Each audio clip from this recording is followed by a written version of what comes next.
Eagles. Eagles.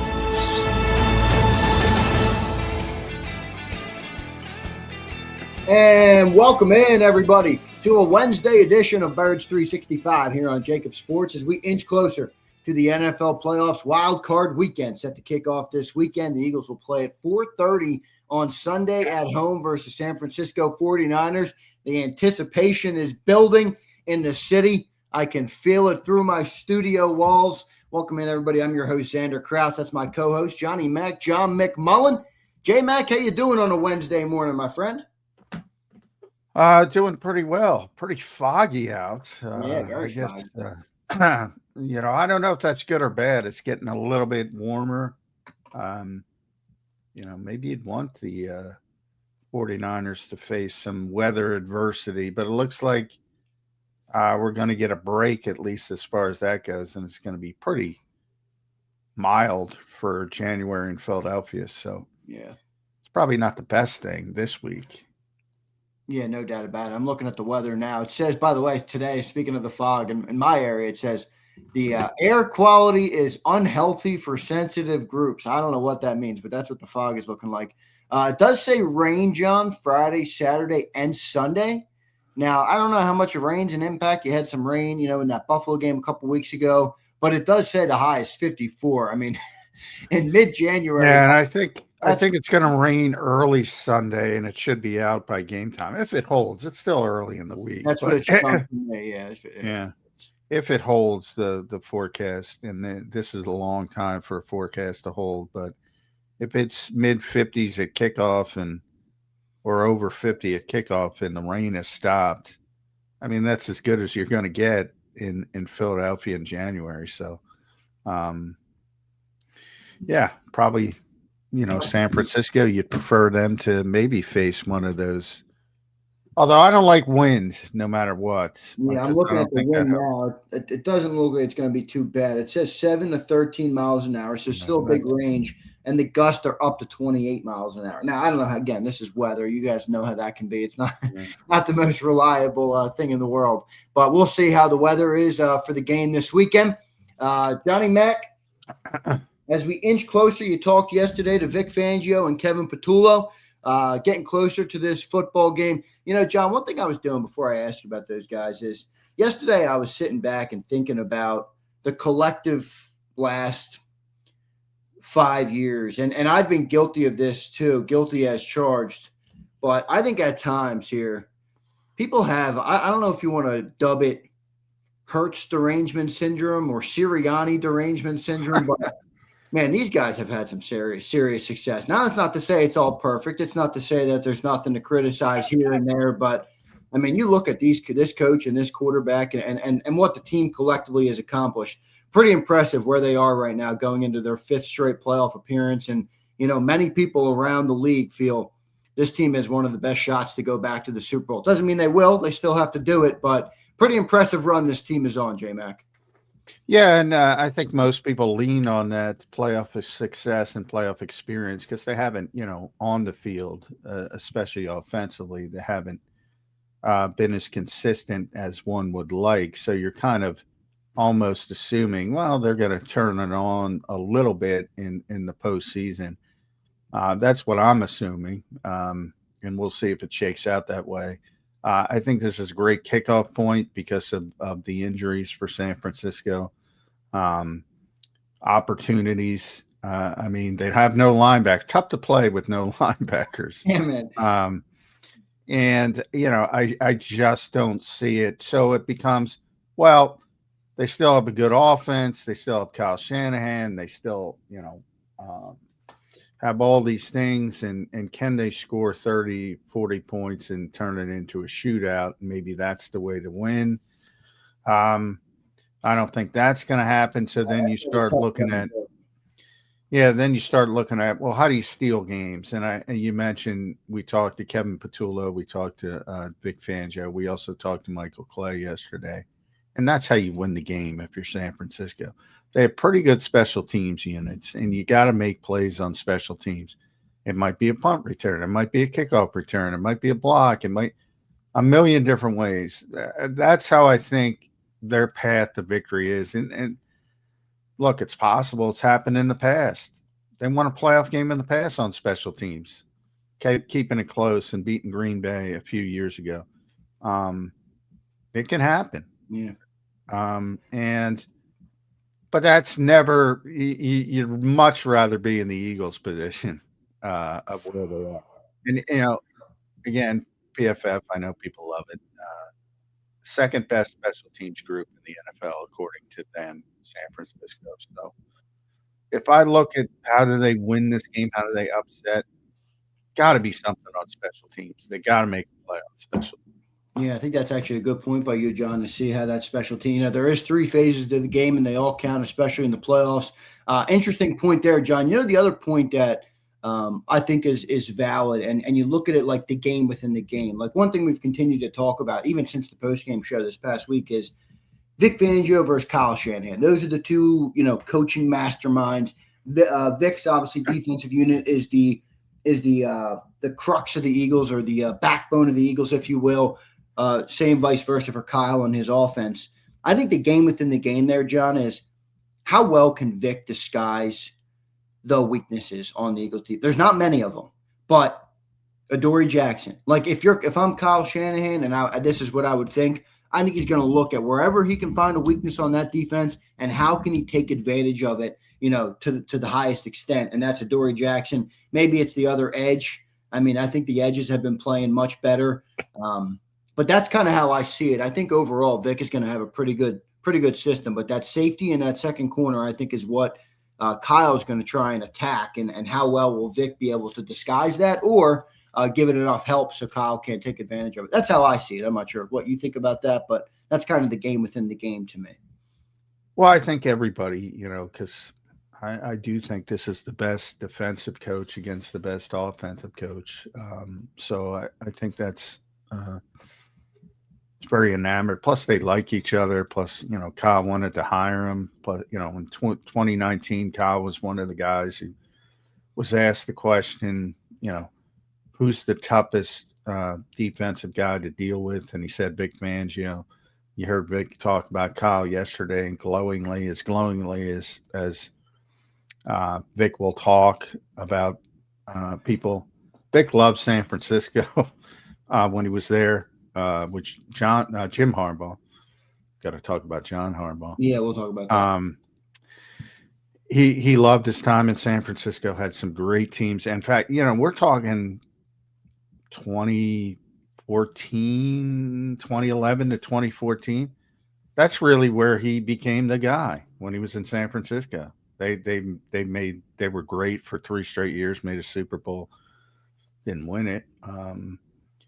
That's really where he became the guy. And, he met his longtime girlfriend there. Loved it. Loved his time in San Francisco. So he moved on to Chicago when Harbaugh left San Francisco, and all of a sudden Chicago had the best defense in the league. Yeah, right. Kyle got the San Francisco job, and I believe 2017 wanted Vic back in San Francisco. Vic wanted to go back, but it was a lateral move. He was the defensive coordinator, so you could block it, and Chicago blocked it. So it never came to fruition. But they wanted to coach together. They have tremendous respect for each other. They know how good each other are. They played each other 4 times, and Vic has completely shut him down all 4 times. I think the most points scored in those 4 games was 14 points. Now, here's the kicker. The quarterbacks were John Beck, RG3, Jimmy Garoppolo, and Nick Mullins. There you go. So it wasn't Kyle with the great talent. And obviously, as I preach on this show, and everybody seems to know, but everybody seems to forget in the biggest situations is, it doesn't matter how good you are as a coach. If you don't have the players, you're up shit's creek. And everybody knows that, but everybody forgets that in situations where they want to forget it. So my point is, yes, he's dominated him in the past, but hasn't dominated Kyle with one of the big time teams that he's had. So it's an interesting matchup, but ultimately, um, I pick Vic. I pick Vic over anybody. Yeah. I talk about him against McVay. It's no coincidence. All these guys, McVay was one of them. Kyle was one of them. LaFleur was one of them. Every single one of them says who's the toughest to deal with. Fangio. Pretty impressive Vic's resume and how people look at him around the league, John. No doubt about it. I love how you always bring that into the conversation. I'm looking forward to this weekend. It should be a good matchup between those two. I'm with you, John. I think Vic has the slight advantage there. The 49ers, as good as their offense has been, they are not, perfect. And I think Brock, you can get the Brock Purdy. Now, I do wonder how much Kyle will have success attacking Adoree Jackson, and maybe even Marcus Epps, who's been solid, but how good is he going to be in coverage? I think that's a big question mark. And Reed. I mean, that's the weakness. But I think Reed's a much better second half of the year. Now, I don't have any data to back that up, just my eye test. Looks to me like Reed's had a better second half of the year. I don't know what PFF has put there, but I feel like Reed's been playing better recently. Well, but he's very smart. There's same thing about Marcus. They're very smart. They have high football IQs. They're usually in the right position. They don't blow coverages. That's what Vic wants, but they do lack some athleticism that you would prefer, like with Drew Makuba when he's out there. They lack some ability in space. And that's where the front is so important because it's rush and cover, cover and rush. Could be the coverage helping the rush. Could be the opposite. In this case, I think the rush is helping the coverage more, at least when it comes to those guys. And the rush has been very good since Jalen Phillips got here. Just been tremendous. So I don't think that's changing other than I assume Trent Williams is playing. So it might be a more difficult game for Jalix Hunt and Nolan Smith. I assume you want to keep Jalen Phillips on the opposite side as much as possible, as they usually do. So it might be more difficult for those guys, but the interior is really the weakness on the San Francisco offensive line. So to me, it's got to be a Carter, a Jomo, Jordan Davis game. Yeah, and if you look at I agree. Yeah, when it comes to the interior pass rush. John, if you look at the losses that the Niners have had this year, I forget who it was. I think it was Chase Sr. put this out, who has who does content here on YouTube for actually good teams. But he put out the theme with the teams who beat the 49ers this weekend was exactly that. All teams who were able to dominate on the defensive line, and the 49ers just couldn't handle it, and you saw that last week with the Seattle game where, that defensive line played really well. Their whole defense played really well in that football game. But so I think that's a big advantage for the Birds. We'll see. John, you did speak with the coordinators yesterday. Any big takeaways to share outside of the ones we just shared there from Vic and Patullo as we go into this big playoff matchup, Johnny Mac? Well, I think, Vic, I just mentioned it, just all the talk about Kyle and his relationship and what he's been. Obviously spoke highly of Christian McCaffrey, George Kittle. Ironically, I mean, Christian McCaffrey to me is one of the toughest matchups in football because he can do everything. But I don't think I think if you look at, the really bad game the Eagles played on defense, it's power running game with Chicago. I don't think they have that capability for the power running game. So not that concerned with that. George Kittle's probably going to make some plays. But again, when your biggest threat in the passing game is a tight end, I never think that's a good thing. Even if it's Brock Bowers, even if it's George Kittle. Like if I don't care about your receivers and I'm worried about the tight end, that's a good thing. Right. And I think that's where you are with San Francisco. Yeah, so I think it's a good matchup for the Eagles from a player perspective. And then with Kevin, I'm kind of sick of talking about Kevin because people have made their decision. And, if they play well on offense, it's going to be because of the players. And if they play poorly on offense, it's going to be because of the coaches. I mean, that's just what it is at this point. Well, I think our show has been able to add more. I know me and you have disagreed on some areas of it, but I think our show, for the most part, has been able to add the right nuance to the conversation. Well, I think so too. But at some point, if you bang your head against the wall so many times, you don't want to bang your head against the wall. Yeah, that I understand. I mean, that's just what it. I mean, that's the lot of every coach. It's just manufactured.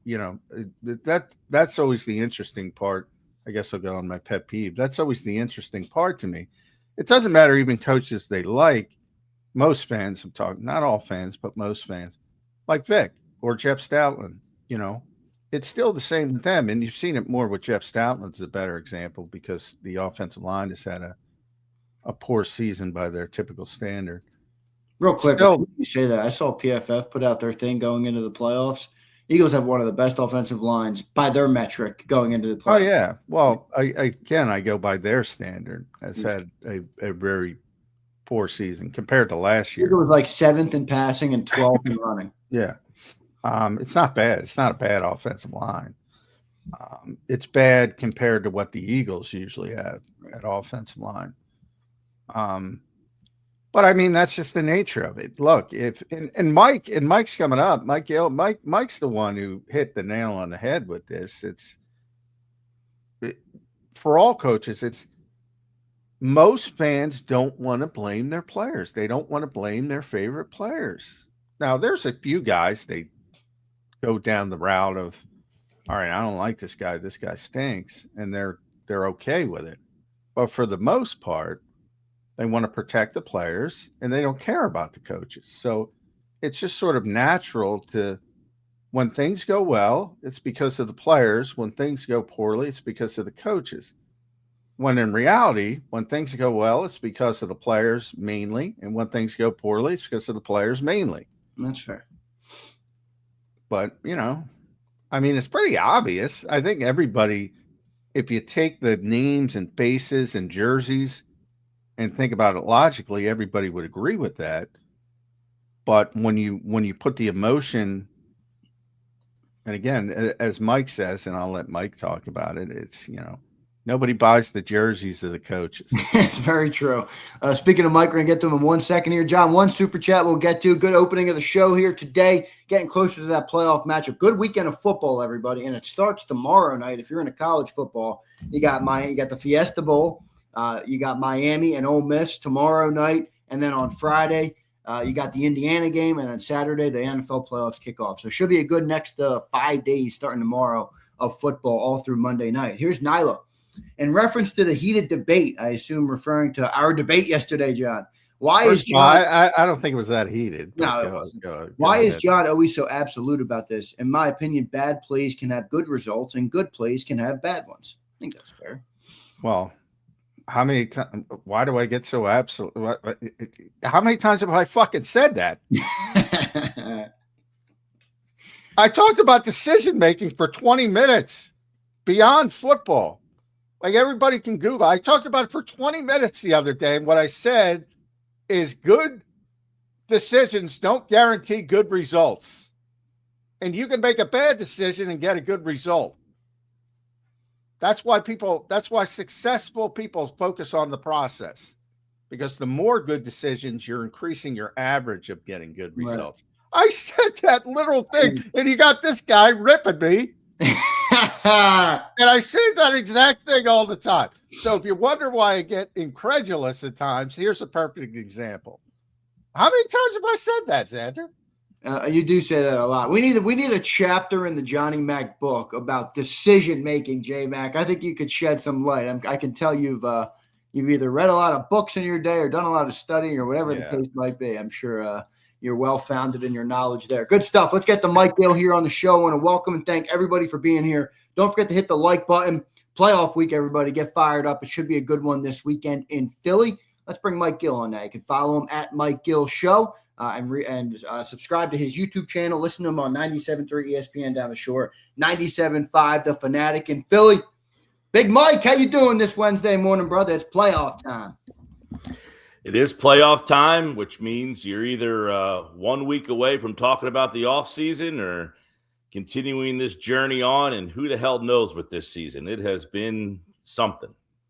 Yeah, sudden. And that's what makes it exciting. That's what makes the NCAA tournament exciting. You know, best of 7. Look, it's all exciting when you get to sports, but Game 7 is phenomenal. But when you win or go home, This man, is it. that brings some, and just that moment. And you saw it. It's not even the playoffs. You saw it with Pittsburgh and Baltimore.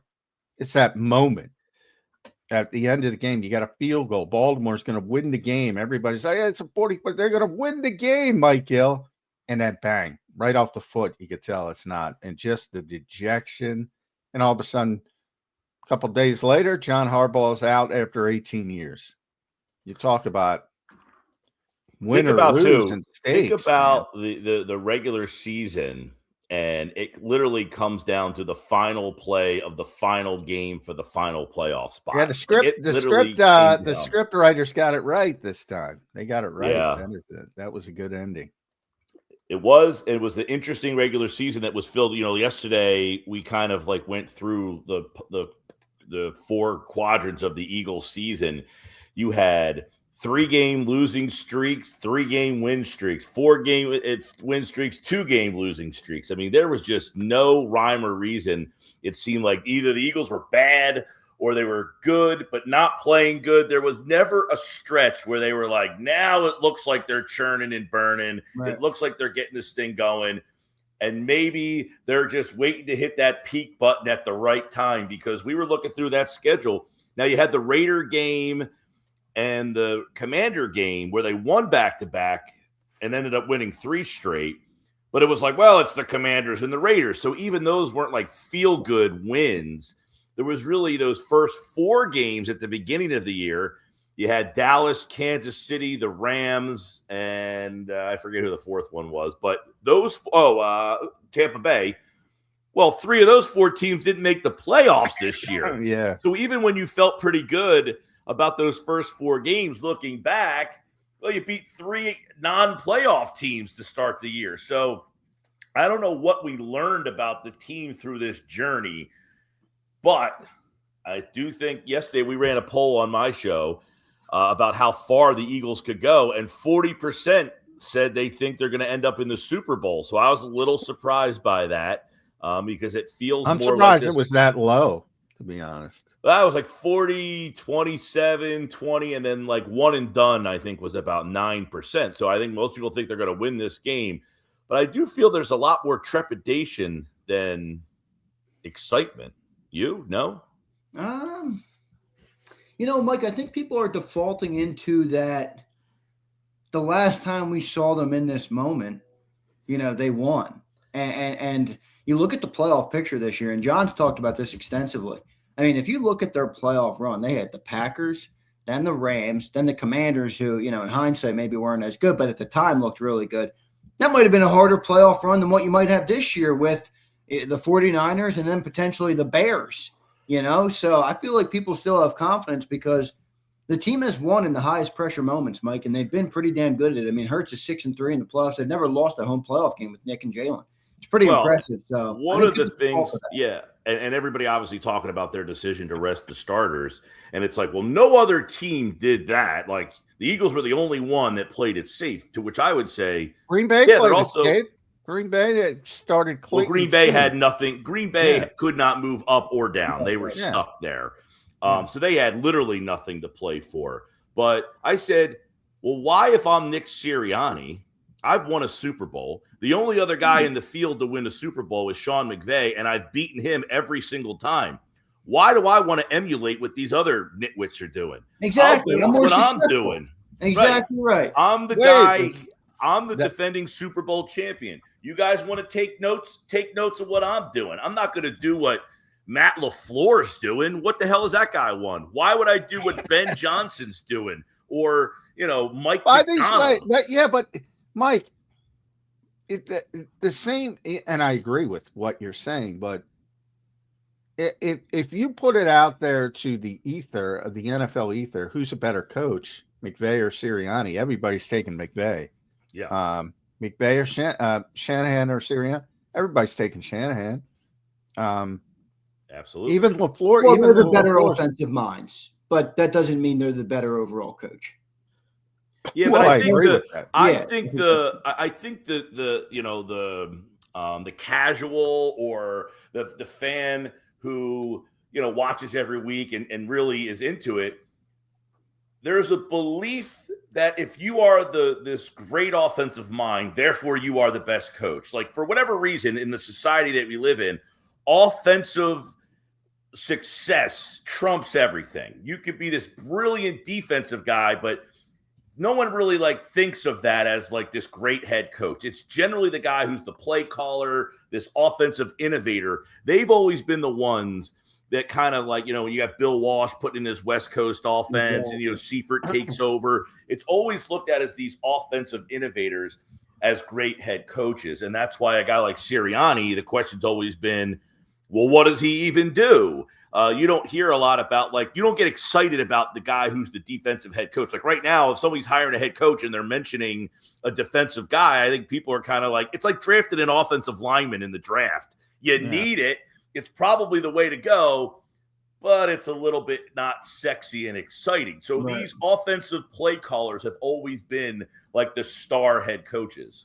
I wonder how much of that is like a cycle that never ends, because it's harder to maintain the structure of your team when you go that route, because you might lose offense. If you don't hire the offensive coach or you hire the defensive coach and you got a good offense, well, guess what? Your offensive coordinator's gone. I mean, look at Detroit. They just fired their offensive coordinator after losing their great offensive mind. I wonder how much that structure leads teams to go, give me even if I like the defensive guy a little bit more, give me the offensive guy, Well, it's interesting because you look at some of the coaches like Harbaugh, 18 years now. I know he just got fired, but he's neither offense nor D. He's probably more defense, right? He's Mike more Tomlin, CEO, 20 years. Mike Tomlin is a guy who's the defensive coordinator by trade, but he just kind of oversees everything. Vrabel, he's a defensive coordinator who's now turning into the head coach. McDonald, same up in Seattle. So maybe it's changing a little bit where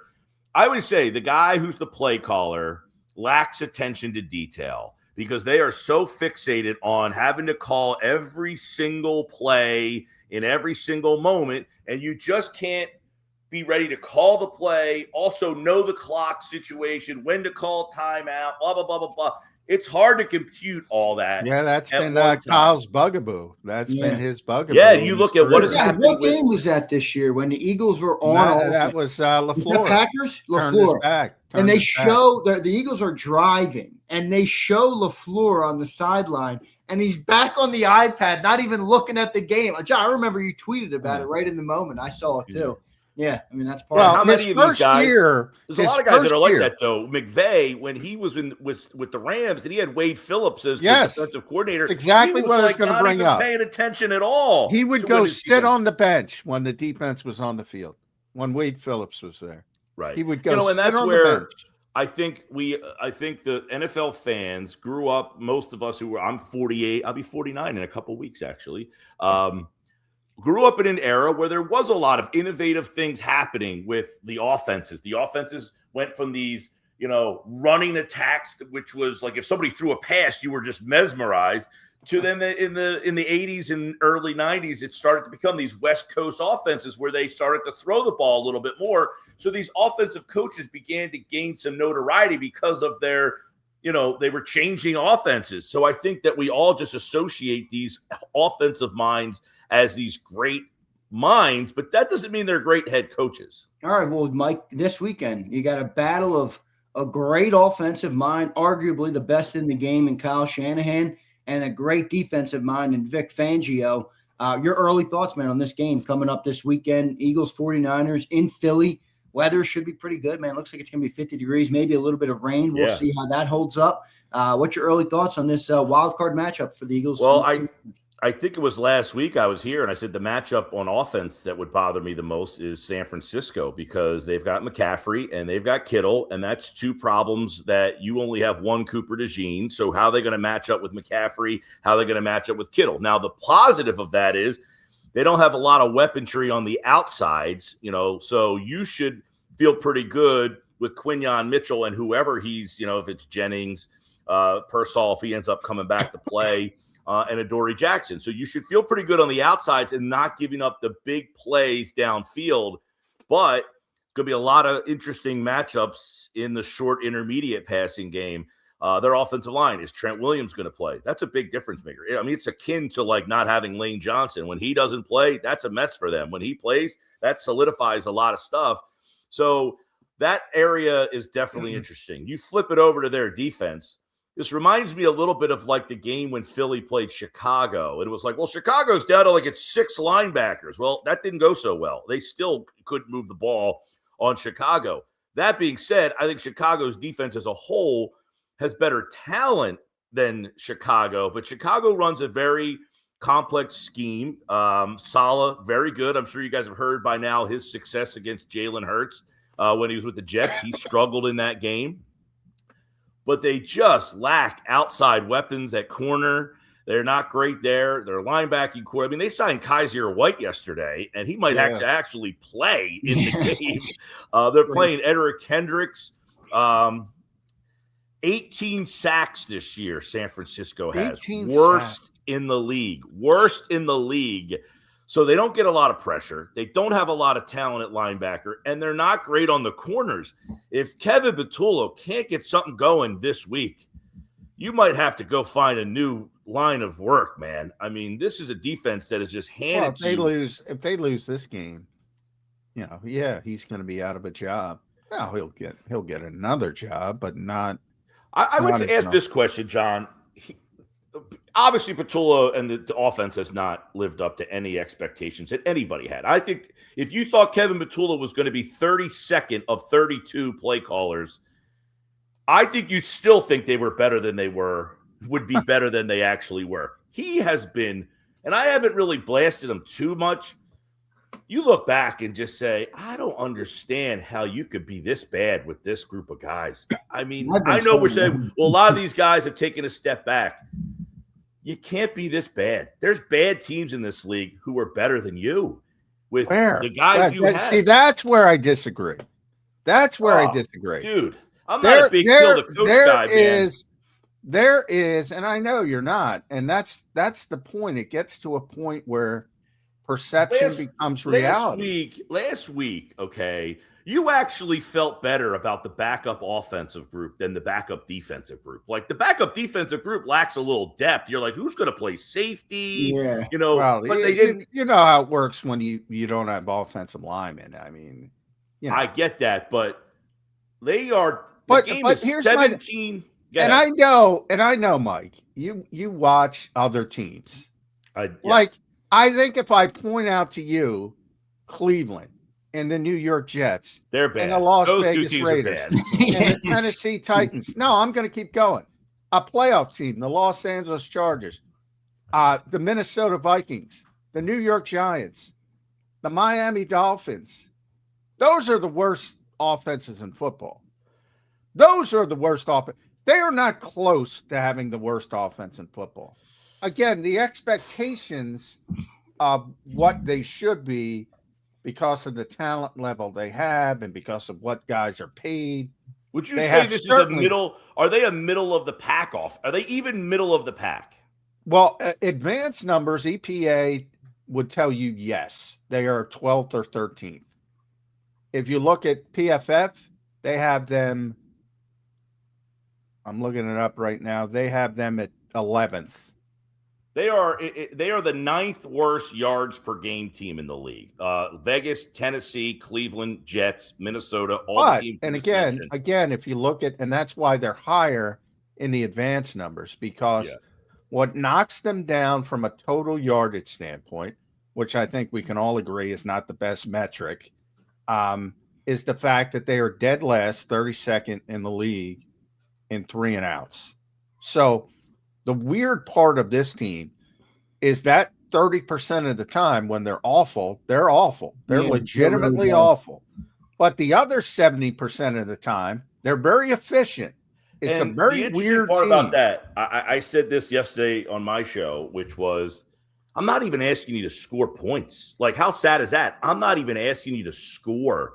I'm just saying, can you keep the ball for an extra minute and a half? Yeah, like I wonder what's the average time of possession Eagles offense. I mean, you say the yards. I wonder how much that factors in. They don't play as many plays as most. They don't have as many plays because they have so many 3 and outs. Just think of what their record.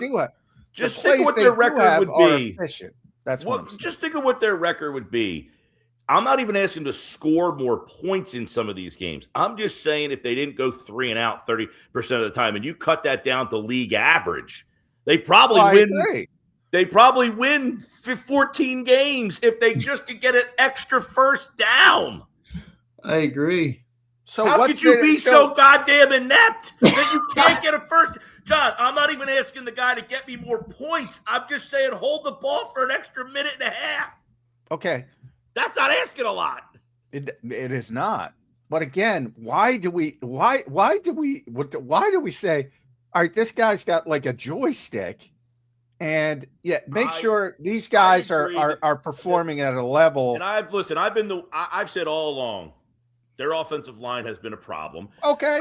I said, listen, if he ran the same exact play calls, play for play of Kellen Moore's best game last year, and Kellen Moore gets 8 yards on first down, and you only get 2, you're screwed. The script is already ripped up, and that's been part of the problem. But I will say last week, and this is all the backups, the game is 17-17 entering the fourth quarter. They did not run one play where they handed the ball off. I mean, you just ripped up Kellen Moore's best play script.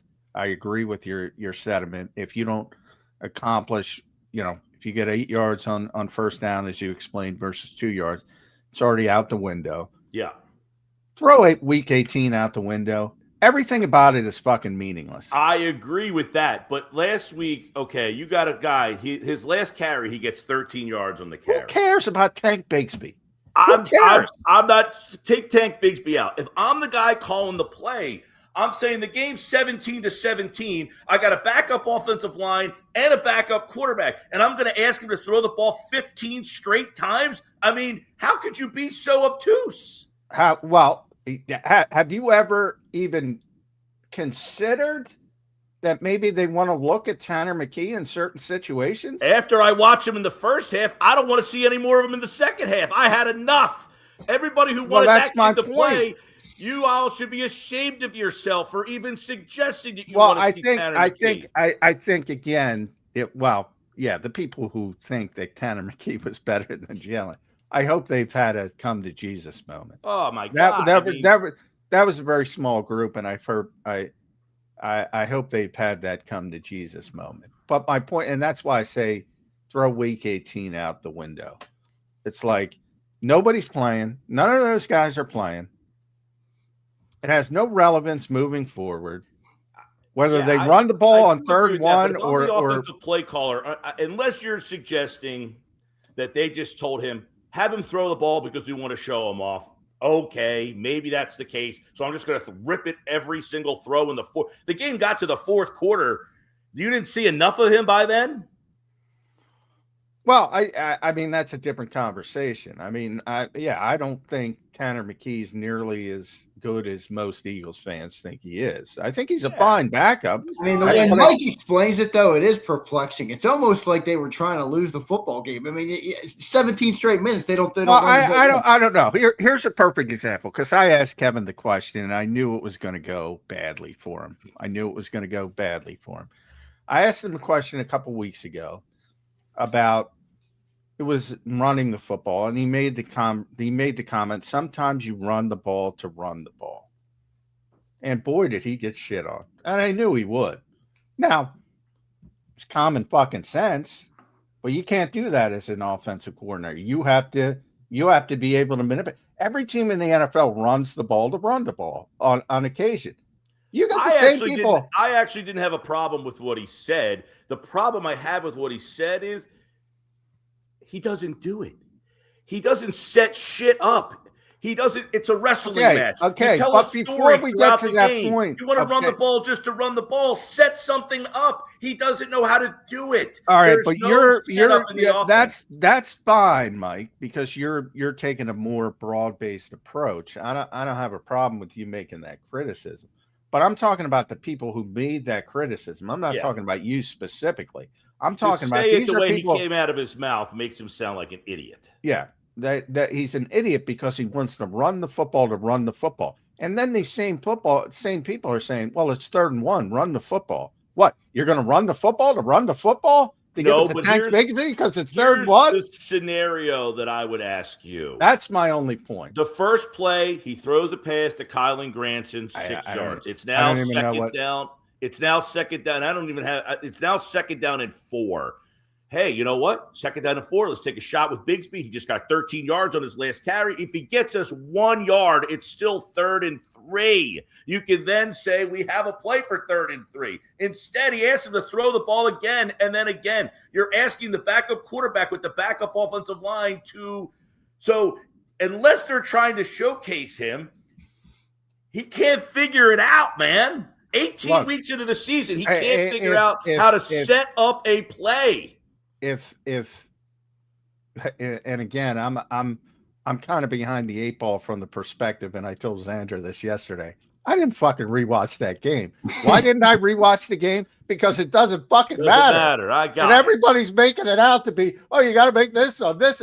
It's like it doesn't matter. But it is indicative of a longer sample size than just week 18. I mean, we've seen a lot of these things happen. Well, yeah, and if you want to go back to a high leverage relevant situation. Let me ask you this question, John. It doesn't matter. Yet, the Eagles believe they could beat that team with their backups. So it did matter in their mind. That matters. So they tried to win that game with their backups. They weren't just saying, that matters. Who gives a shit?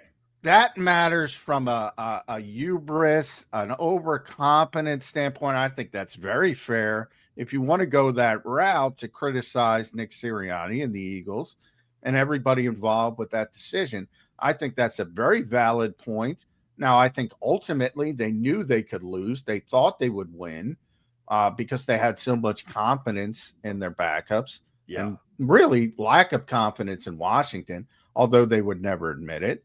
I think the look on Sirianni's face when McKee missed on that 4th down was almost like, I can't believe we just lost this game. I know. Well, and that to me again speaks of overconfidence and all that kind of stuff. Right. So if they were that confident that they could win the game, that would tell me the offensive coordinator wasn't just playing John Madden football and showcasing his quarterback. He's trying to win the game with the backups. So if that was his game plan, he was inept. I think they thought that their best chance to win the game was with Tanner McKee because they had confidence in Tanner McKee. Now, if you want to criticize that evaluation, that's fair. Yeah, well, as the game's going on. That points to me overconfidence and things like that. But I think people perceive that they build up these things in their mind. Like they have, they've been around Tanner McKee for years. He's the most important player on the field when he's on the field because he's the quarterback. They think he's in a position. They think he's better than Josh Johnson. They think he's going to go out there and play well. By the way, he's going to go win the game. He is better than Josh Johnson, which is why they thought they could win the game. They had the better quarterback on the field. They have a guy on the other side who's 40 years old, has won 1 game in his life, and they couldn't figure out a way to beat him. But I mean, that conjured up, the offensive line. I get it. All that. Bigsby's average, and listen, I'm not the guy who comes on here and says they got to play Bigsby more. I can see Bigsby get 5 to 7 carries, maybe that. I'm not saying he should get 10. I'm taking the under. Tank Bigsby ain't getting 5 carries unless I agree. My point is, I'm not the guy who comes on here saying, why don't they play Bigsby more? He was averaging about 5 yards per carry the other day. I don't think it's egregious to say, if on 1st down I threw a pass for 6 yards and it's 2nd and 4, then maybe I hand the ball to the guy off and see if he can get 4.6 yards, which is what he's averaging. I don't think that's too much to ask. Instead, I'm asking this kid to throw the ball behind that offensive line, and I'm sorry if I think that's inept. That's fine. That's fine. I just think it's not relevant moving forward. I Well, don't Mike, know. how much I of an hope impact- not. I hope it's not relevant moving That's the forward. real question. I mean, we're going into the playoffs now. Will Kevin Patullo cost the Eagles, in your opinion, Mike? If they lose a game, it's going to be because their offense can't score. I mean, that's not rocket science here. And it's not because it's his offensive unit. Now, if their offensive line is porous and they don't block and yada yada, yes, I would still, even after I must have had some good coffee today. This is about as most excitement you've got out of me the whole season. What did I drink today? Jeez. I think this is great because from the perspective of like Mike is one of the more balanced people there are. And you are seeing the perception overtaking the reality. Kevin Patullo's done. I don't know. But I will also in the same breath, say, if you're the Eagles, can you get another offensive coordinator? Like, do you want to go back? Well, you can down get that somebody. Road? No, I'm not saying you can't get someone. I'm saying, do you want to bring in another guy? Evidently, they do. Everybody wants to. Well, I am cognizant of, I said before, you better hope this guy works out. You better hope this guy works out because if you fire him, you got to get another offensive coordinator. And then you're going down the road of what Harbaugh just went through and Doug Peterson went through before that. You've got to tell the head coach, you got to fire your friend. And then the head coach says, well, I don't want to do that. And then it's, well, then you're gone too. That could be the script that happens. Be interesting. There's a lot of people in here that say, I don't care. Get rid of Nick as well. But that could be where this thing is John Harbaugh want to wait for the Eagles job? Jeffrey Lurie loves John Harbaugh. He's too old school. I like the aggressiveness. Well, I agree. But Jeffrey Lurie has always loved John. At times right now, if you said, I know that Brian Dable or Cliff Kingsbury hasn't coached one day in this building. How many people watching this show right now said, I would fire Patullo at 8:50 on Wednesday morning and bring one of those guys in to call the game on Sunday? Be careful what you wish for because, hey, the Eagles' number one choice in 2024 was Kingsbury. I am not a fan of Kingsbury as the head coach. I think he would be very intriguing with Jalen Hurts and this offense. I think he would do a nice job. Well, I think that was their thought process, but he wanted too much on. But I don't want him to be the head coach. He has too much on his plate, and he can't handle that. If he's the offensive coordinator. Well, from the standpoint of why they moved on, he wanted too much autonomy of changing assistants, changing position coaches. And the Eagles right, but I'm saying if Nick said, hey, you're going to be my offensive coordinator and it's all your offense, go to work, have fun with your RPO, do what you did with Murray, do what you did with Jaden Daniels that got him Rookie of the Year. Not going to work. It's going to be the same thing with Kellen. They'll try it for 3 weeks, and then they'll scale back to Nick's I would not want Kingsbury to be the head coach, but I would have no problem with him being the coordinator. It's going to scale right back into the Nick Sirianni offense. I know you don't want another offensive coordinator, but if the offensive coordinator is inept, as was a word that you used, Mike, which I liked. I mean, is it worth it to just bring another one in? Oh no, listen. I mean, have another change or have a guy back who's not that good? Do you guys think what do you do if the team, let's say, makes it to the Super Bowl, but doesn't perform very well offensively? They're scoring 17, 18 points a game and they're winning. Then what do? You say you fire the offensive coordinator you went to the Super Bowl with? Well, if you go to the Super Bowl and fire the offensive coordinator, other than if you get shut out, something like that in the Super Bowl, I wouldn't even consider it. But you got to hope he gets Jonathan Gannon, then he gets taken out of town. Well, that's what I want to ask you guys, both of you. Because I've seen ineptness up close. Dana Bible? Well, I wasn't here. For the time I was here, the closest coach I would say to inept. And by the way, it had nothing to do with scheme. It had nothing to do with anything other than he couldn't connect with the players and couldn't get his messaging across to the players, was Sean Desai. That's the closest I've seen to inept. What you said right there tells the story of what we're always talking about with a guy like Sirianni. It has nothing to do with this scheme, or he didn't know football, or he didn't know that. He couldn't connect with the players, and they just didn't trust. They just didn't believe in him as the authority. Well, that's what I'm trying to say. Do you guys get that feeling with Kevin Patullo that it's Sean Desai like? Because I don't even think it's fucking close.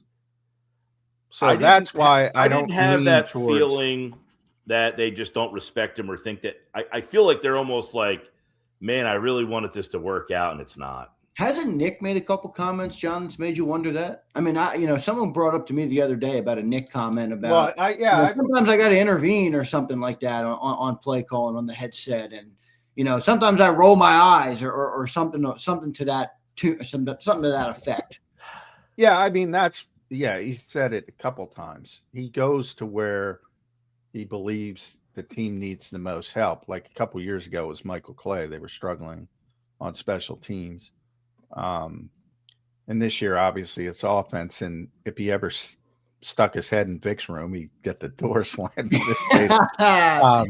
I joke he wouldn't, but you get the point. Nobody's fucking with Vic, and nobody's fucking with Jeff Stoutland. So there's a small group. Aaron Moorhead at one point. There was thought that now they're like best buddies. Before, and this is going way back, the first year, 2021, before they got AJ, and all of a sudden Aaron Moorhead looks like a good position coach. Now he's got AJ and Devontae. Not that he isn't. And I still don't know if he's a good position coach because those two guys were ready-made products. Well, that's what I'm saying. I'm saying it's easy. And again, Vic said it 2 weeks ago. Vic said, I like good players because they make me look smart. It's not rocket science here. That's why I lean towards all the stuff. And Mike knows it better than most. Like I said, he's the one who said it. Fans don't buy jerseys of coaches. So it's easy for them to throw the coach on the bonfire when things don't go well. But the reality is, and this is part Nick Sirianni, Sirianni's got the third best winning percentage in the Super Bowl era. He's got 5 consecutive postseason bursts. He's got 2 Super Bowl appearances. He's got a Super Bowl championship. And everybody thinks all these coaches are better. Why? Because people perceive, well, he's got the best talent. He should win. That's the perception. So he's downgraded as a coach. Whereas, their record in one-score games is astronomical. And the one-score game tips to you are more prepared and you are better coached and you are more attention to detail. When you were winning as many one-score games as Philadelphia has won in the Sirianni era, he needs to get the credit that he deserves. Now, is he this innovative? But he doesn't. I agree with that. Oh, I agree. He doesn't. Is he this innovative offensive mind? And I think that so many times when you do something special, Belichick was thought of to be this great defensive wizard, and that's where he got put on this pedestal because they thought he was like this brilliant defensive mind.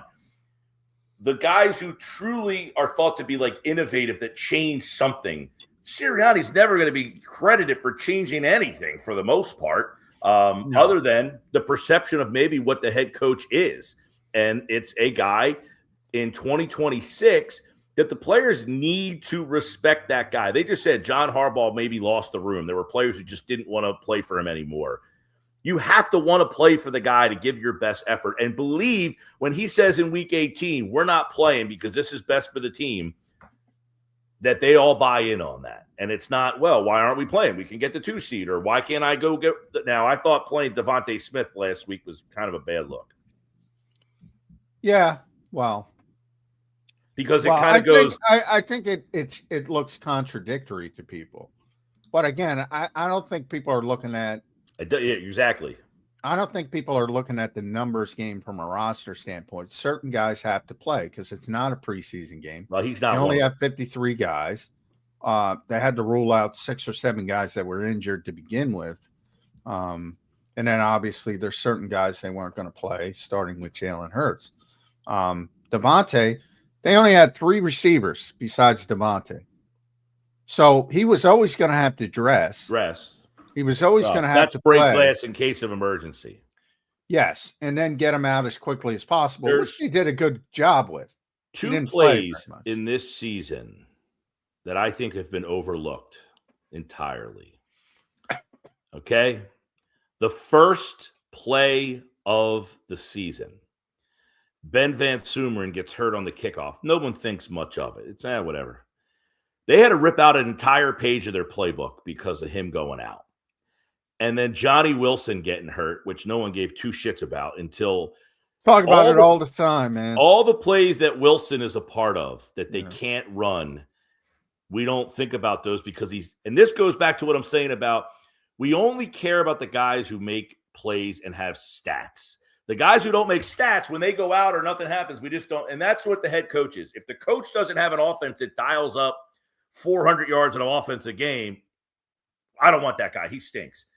It's the same with what happened to this Eagles offense. I think that they had two guys that aren't looked as key guys go down, and they never could replace them. I mean, they never used Latu at all in that role, and there was nobody that could do what Johnny Wilson did down the field to help this passing game and running attack as well. We'll see. Mike, what do you think of this weekend, man? You think they win the football game, or how do you kind of see it? I mean, it's just so up in the air. I guess Lane Johnson's going to be at practice today. That certainly helps. I think, what they did, put it this way. If the Niners come in here, they got beat up on Saturday night. They got beat, man. They got beat up, physically beat up. And that's a reason why Eagles are like, you know what? We don't need that. And if they come across the country after getting their ass whipped up and down that field, it's going to be a pretty big indictment on you rested your players, and they didn't, and they came into your building and gave you a woodshed. So for that reason, I'm going to give them the benefit of the doubt that, hey, the rest was worth it. It has worked for them in the past, and that they figure out a way to win this game. But I can't imagine it's pretty. I just feel that the guy is at the point where he is a problem. Execution is the main problem, but not putting in your guys in the best opportunities to succeed is also an issue.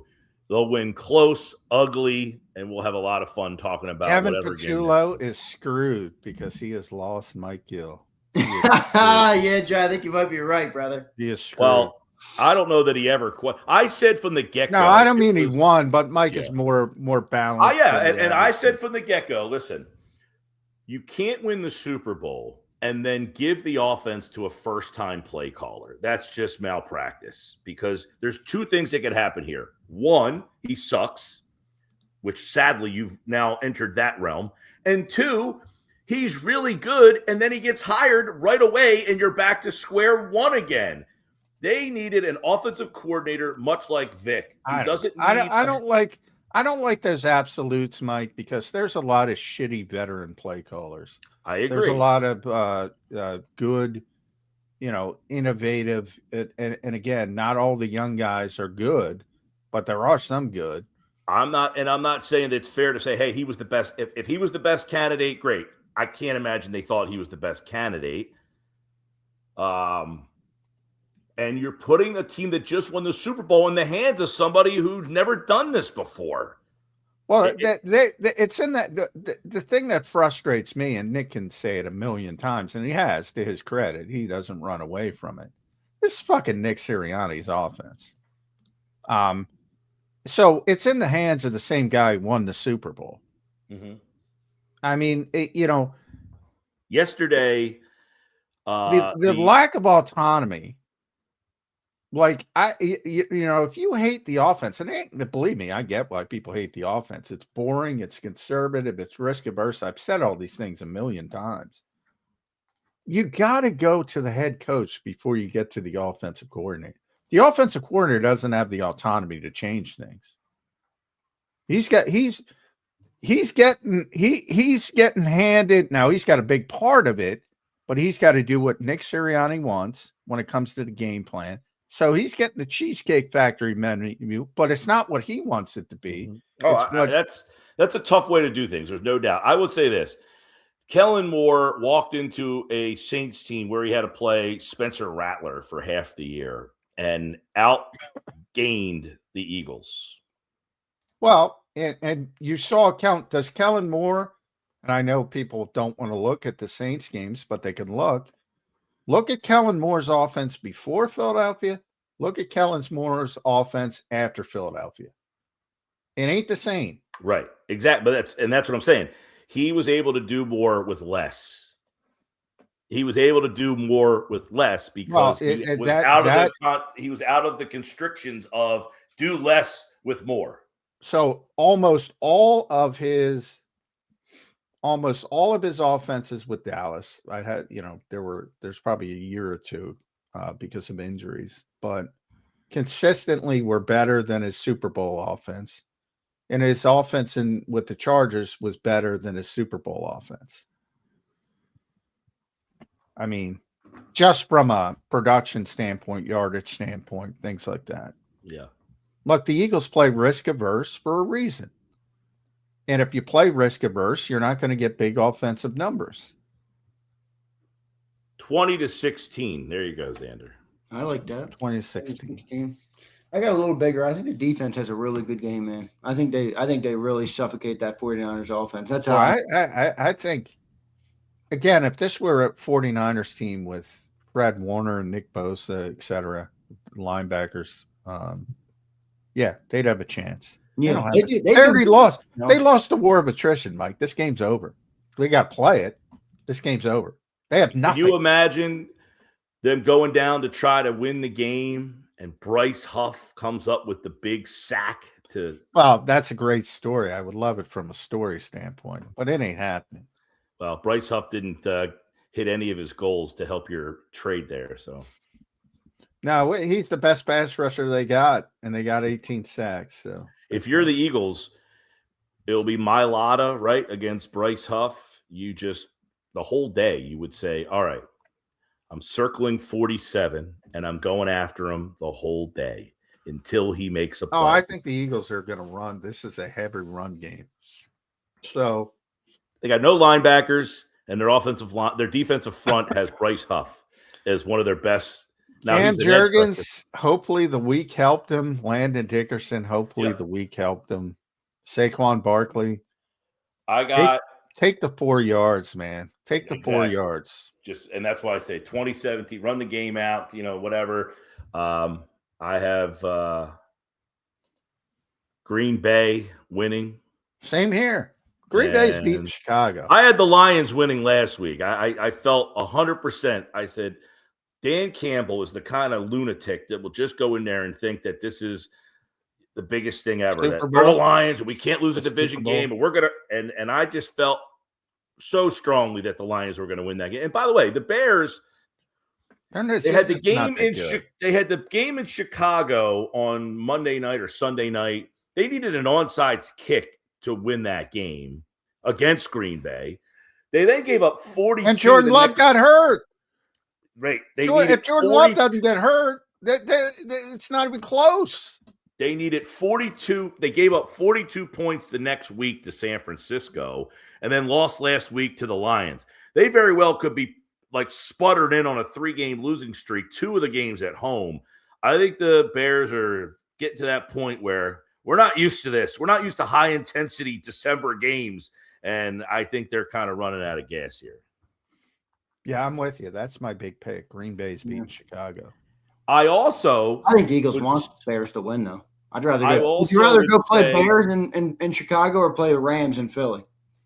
I'd rather go play the Bears in Chicago. I also would say I think Vic Fangio was a part of this to say, listen, if we had to go to Chicago, they ain't running the ball on us like they did last time. Don't worry. They're going to have to do something different. Oh, I agree with that, too. Yeah.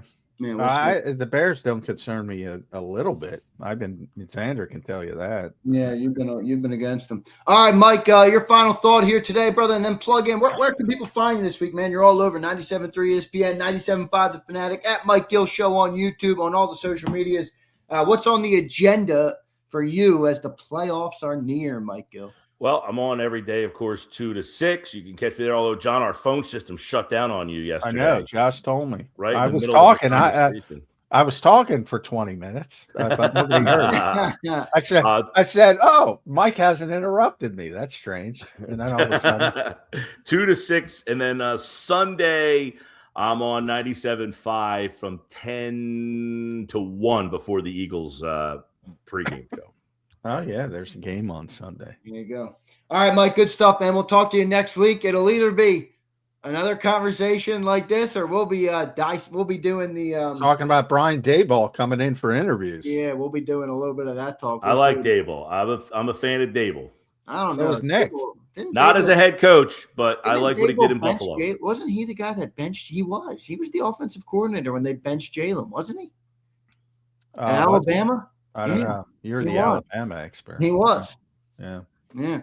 Maybe that factors in. Yeah. Now maybe it wasn't him who wanted to do He that. also was the coach that got Daniel Jones and Saquon Barkley to a playoff. That's true. He's also the coach that was. I have a funny Daboll story. So it was my birthday when he got hired. The night he got hired was like my birthday, and we're out. And there was a guy who was talking to me and asking me a lot of sports questions. And I saw a gentleman who looked just like Brian Daboll. And I said, "Oh, look, Brian Daboll's here." He's like, "The Giants coach?" I'm like, "Yeah, he's right over there." The guy left talking to me instantaneously and walked up to that guy and thought he was Brian Daboll. And the guy's looking at me, and I'm sitting in the back like, "I don't know, man. The guy just asked me if you were Brian Daboll." I told him yes. And I'm still friends with that guy to this day. I didn't know the guy who looked like Brian Daboll, but we still talk. Poor Brian Daboll. Brandon he was Graham. hanging out at we're Villain and Saints at Ocean Casino. We were just hanging out one night, and I was like, "This guy looks just like Brian Daboll." Brandon Graham thinks I look like Bruce Arians, so he never shuts up about it. That's pretty good. Yeah, that's pretty good. All right, I feel bad. I feel bad for Bruce, by the way. All right, man. Mike, appreciate you, brother. All right, thanks, bud. There's Mike Gill. Make sure you guys follow that Mike Gill. Bad news for KP, man. Yeah, Mike Gill, John, I'll tell you what, John. It's bad news for your boy KP, brother. It's not my boy. People think he's your boy, whether they're right or not. People think, don't even get me started with that. People, you got a group of people that say I carry water for the Eagles, and a group of people that say I hate the Eagles. That's when you know you're doing the job right.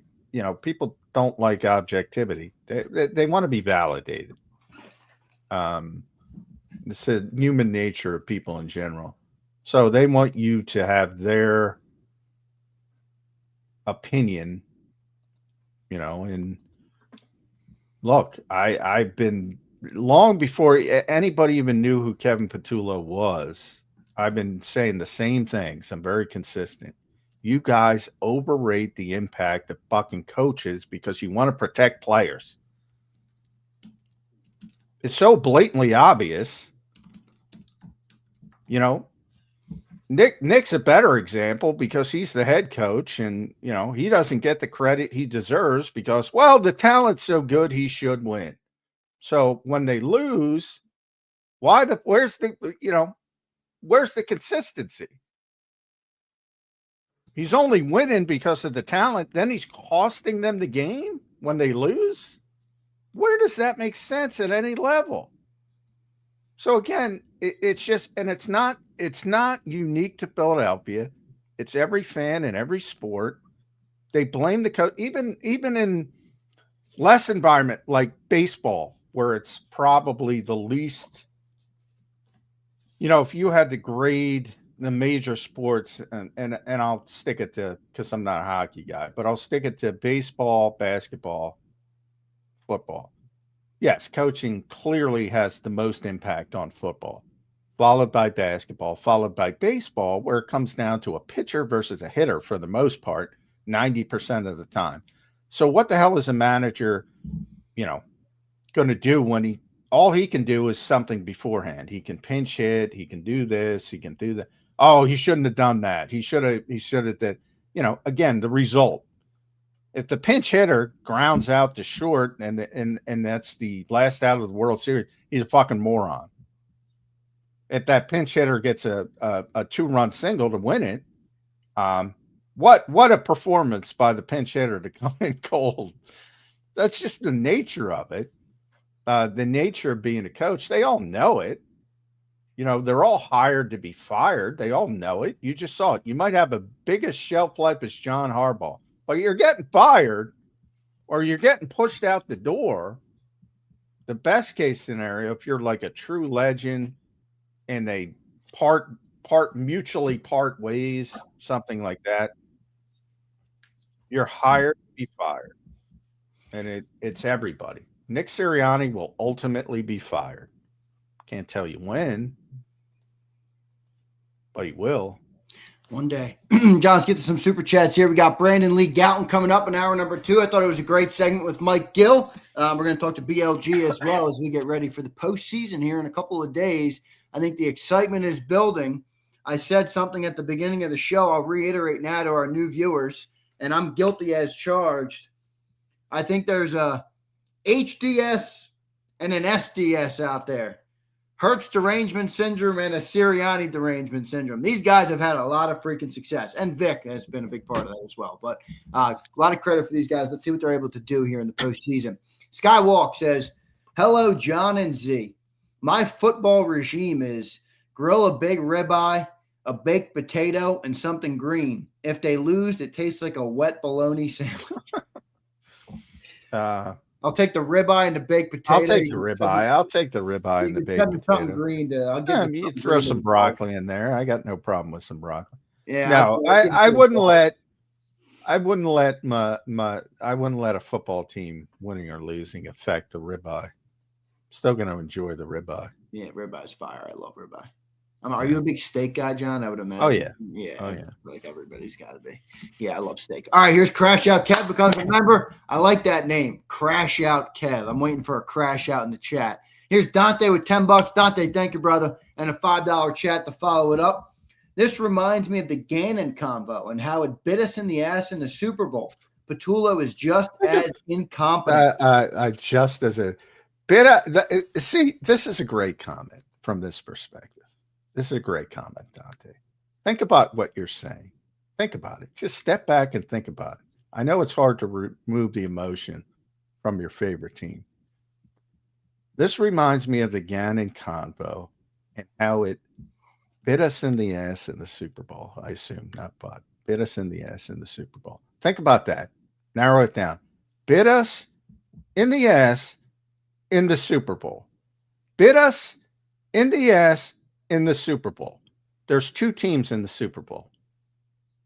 There's 2 teams every year in the Super Bowl. You cannot be incompetent and play in the Super Bowl. Period. End of sentence. Think about the 30 other teams. Think about the enormity of that statement. Well, they did get got in the Super Bowl, though. I agree with what you're saying in terms of you had to get there. So how can you get there by being incompetent?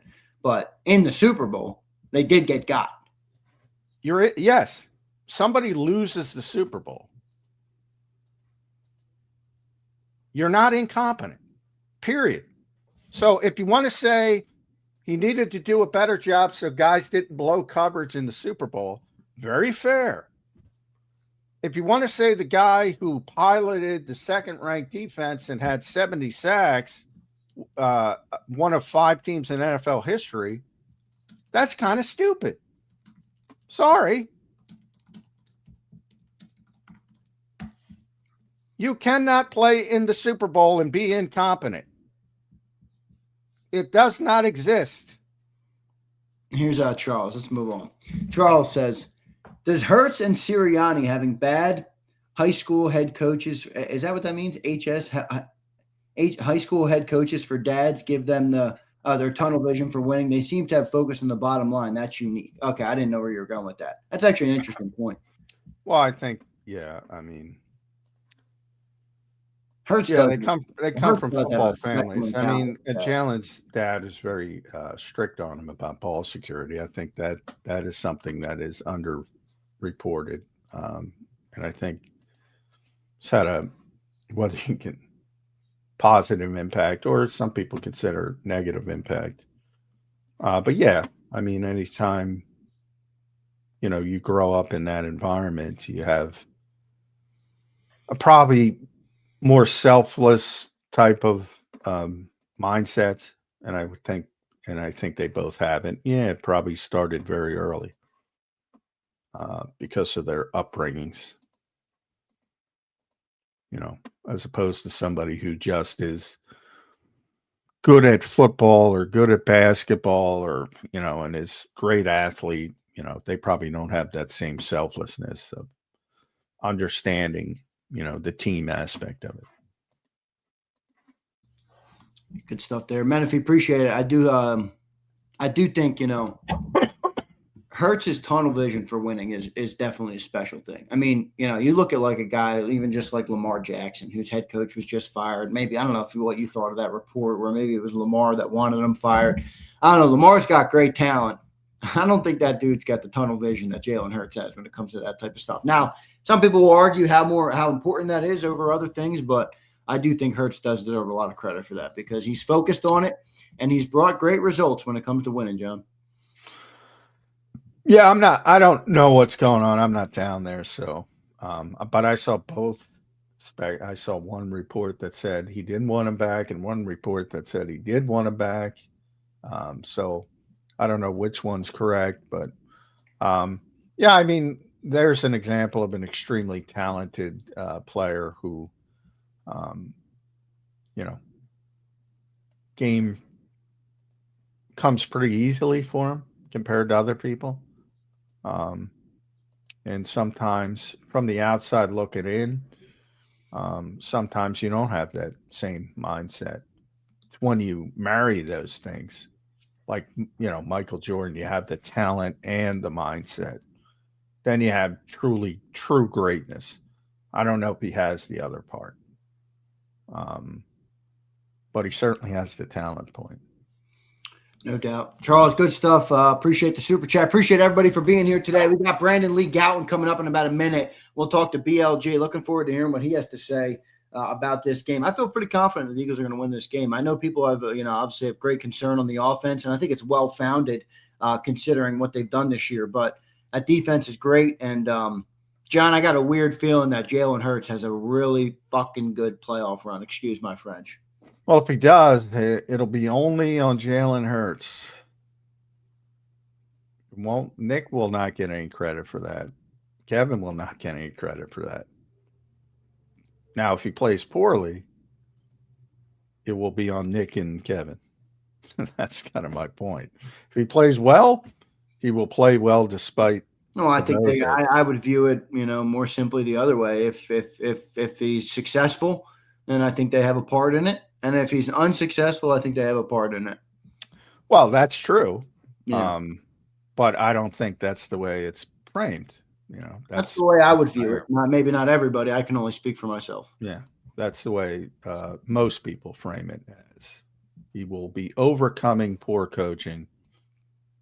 Well, I do think there is an element of that. Like, do you think they've overcome poor coaching to any level at any point? Because I think they have in some areas. And maybe even the coaches have overcome. I don't think they have a poor coaching staff. I mean, again, I always encourage people, even though it's beating. Look at the rest of the league. Look at what's going on. Look at what's going on now. We're talking about one of the best. I mean, how do they compare to what Kyle Shanahan does for his offense? Now, Kyle has other problems. I'm not talking about the other problems. I'm talking about offensively. I don't know. I don't think they do that. Well, nothing's changed. Jamal Singleton's the running back coach. He was the running back coach last year. Aaron Moorhead's the wide receivers coach. He was the wide receivers coach last year. Jason Michaels, the tight ends coach. He was the tight ends coach last year. Jeff Stoutland is the offensive line coach. He was the offensive line coach last year. The only difference is Doug Musmeyer, who is very close to Kellen. The only position coach they lost was Doug Nussmeier, and they allowed him to leave because of his relationship, and they went and got Scott Leffler.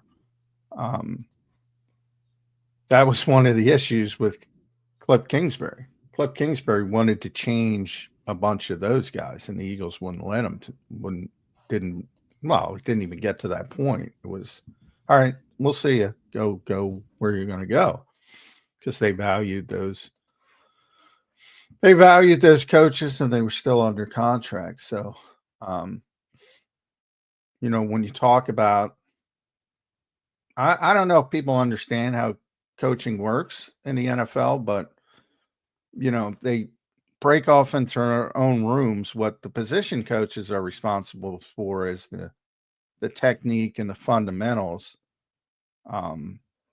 which are very important to getting a player to his ceiling. And then obviously, Kevin runs the offensive meetings, Fix runs the defensive meetings, and obviously Nick oversees the entire thing. But for the guys working on a daily basis, like Scott Leffler's the one working with Jalen Hurts and Tanner McKee, and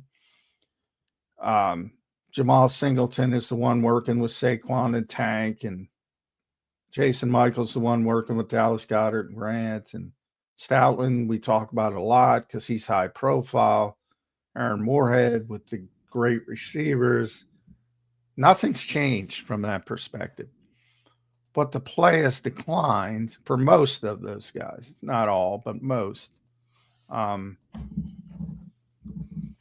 not as high profile a position, obviously, so they're not getting shit on as much. But there's been a significant decline in play for most of the offensive players. Now, I believe a lot of it has to do with injuries when it comes to the offensive line, specifically. And that's been the biggest issue. Yeah. Because they've gone from historic to below average in the running game, which is the first time in the Nick Sirianni era. And I believe if that was fixed and they played at the same level, you wouldn't know the difference between this offense. It's the same fucking offense. Let's get some supers here. We're supposed to have BLG. We'll talk to him hopefully soon. Here's Pumper. I did see this, what Pumper's referencing here. Fellas, looks like Baldy said he doesn't believe Lane is playing. He is very close with Lane. Looking bleak, man. It's Rondé Barber vibes. I'm not going to go there, but I did see that. John, I'm not sure if you saw that. I did not see it. Well, so Baldy is on close. the PHLY show with Gargano, and he just threw in there, they're getting healthier, but he also threw this tidbit of like, we'll see about Lane. He's supposed to practice this week. I don't think he's going to play. Doesn't mean Baldy's guaranteed, right? But I did think it was an interesting point, from Baldy because he is very close with that offensive line. Well, he is, and I'll say this. I think if he's not playing, it has nothing to do with his foot. That's all I can say. Lane has had some issues in the past. Yeah. I do not think it is foot related at this point. But if he doesn't play, and it's a possibility, I've been dropping this a few times. I mean, look, he was supposed to be back at practice a number of weeks ago. The Eagles didn't place him on injured reserve for a reason. It is extended far beyond where it was supposed to go. So I've always been very cautious. The presumption is he's going to be back for the playoffs. He's not feeling right. From a mental health perspective, that could impact things. But so it wouldn't surprise me at all if he doesn't play.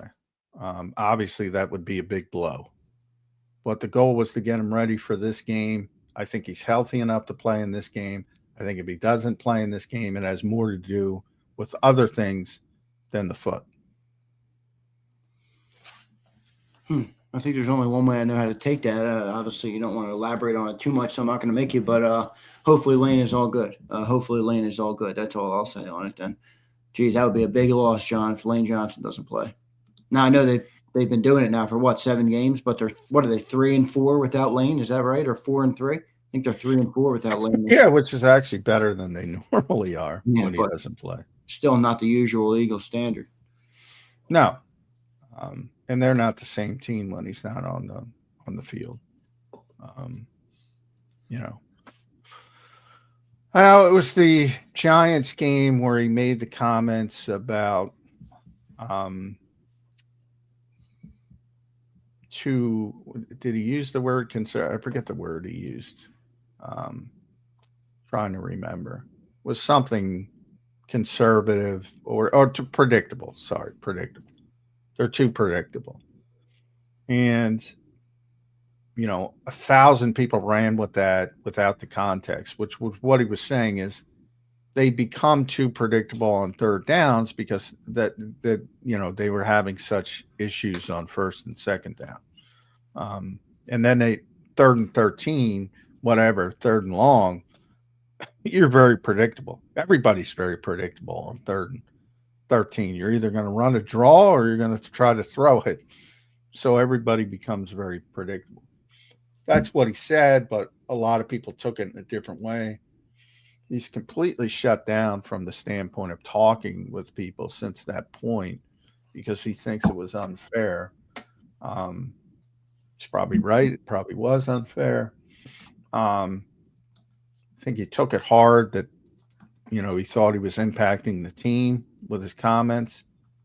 And yeah, I mean,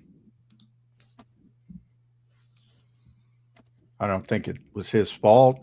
You can't control other people. I say it all the time on this show. Like so many people misquote me. So many people take out the context and just focus on one thing. It's part of it. I mean, but if you let it fester, it can have, significant effects. And I think it's affected Lane this season. Damn. Hope Lane is all good. We'll see what happens with that. Here's Nyla. Hey, John, let's just get rid of all coaches, strength and conditioning included. Let the players do it all themselves. Well, again, see, here's the perfect example. This literally couldn't be more perfect timing. I mean, that's what this guy comes up with. For all the modicum things that I say, that's what this guy boils it down to. Yeah, come on now. Now, if I let that fester, it can have an impact on me. I just say, okay, this guy doesn't listen to a goddamn thing I say. And that's that.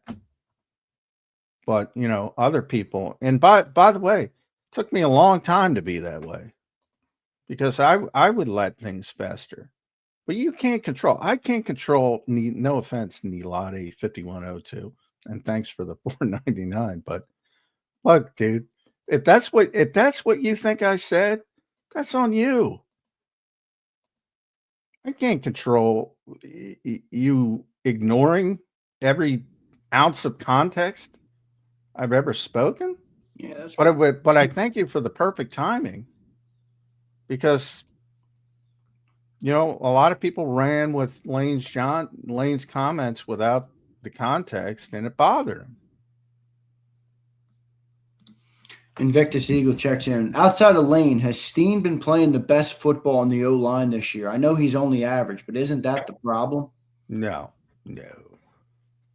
Jordan Mailata is still playing at a pretty high level, just not compared to last season. And Tyler's been fine. And I think Landon's gotten better as the year has gone on, but not nearly up to his standard. And Cam has just not had a good season, which is ironic because he's the one who made the Pro Bowl. But Jordan still had a very, very good season. Compared to most left tackles. Compared to where he was last year, not the same, but much higher level than Tyler, who's been fine, like I said, but he hasn't played to a Mekhi Becton level as a run blocker. That's for sure. Let's see what happens on good stuff there, Johnny Mac. Appreciate everybody being here today. Don't forget to hit that like button on the show. Kind of shocked, kind of surprised here about Lane, man. I think that's going to be a huge loss football perspective. I mean, if you don't have Lane out there, and I know we haven't had him for a few weeks, or for longer than that, several. I think it's been 7 or 8 weeks. But man, that's by the way, little business on there, BLG, no link. So no link. I just looked to make sure I sent it. Let me resend. Not seeing a leak. Brandon got. Let me text BLJ. Let me see. I did send it to him. It's in my damn send folder. All right.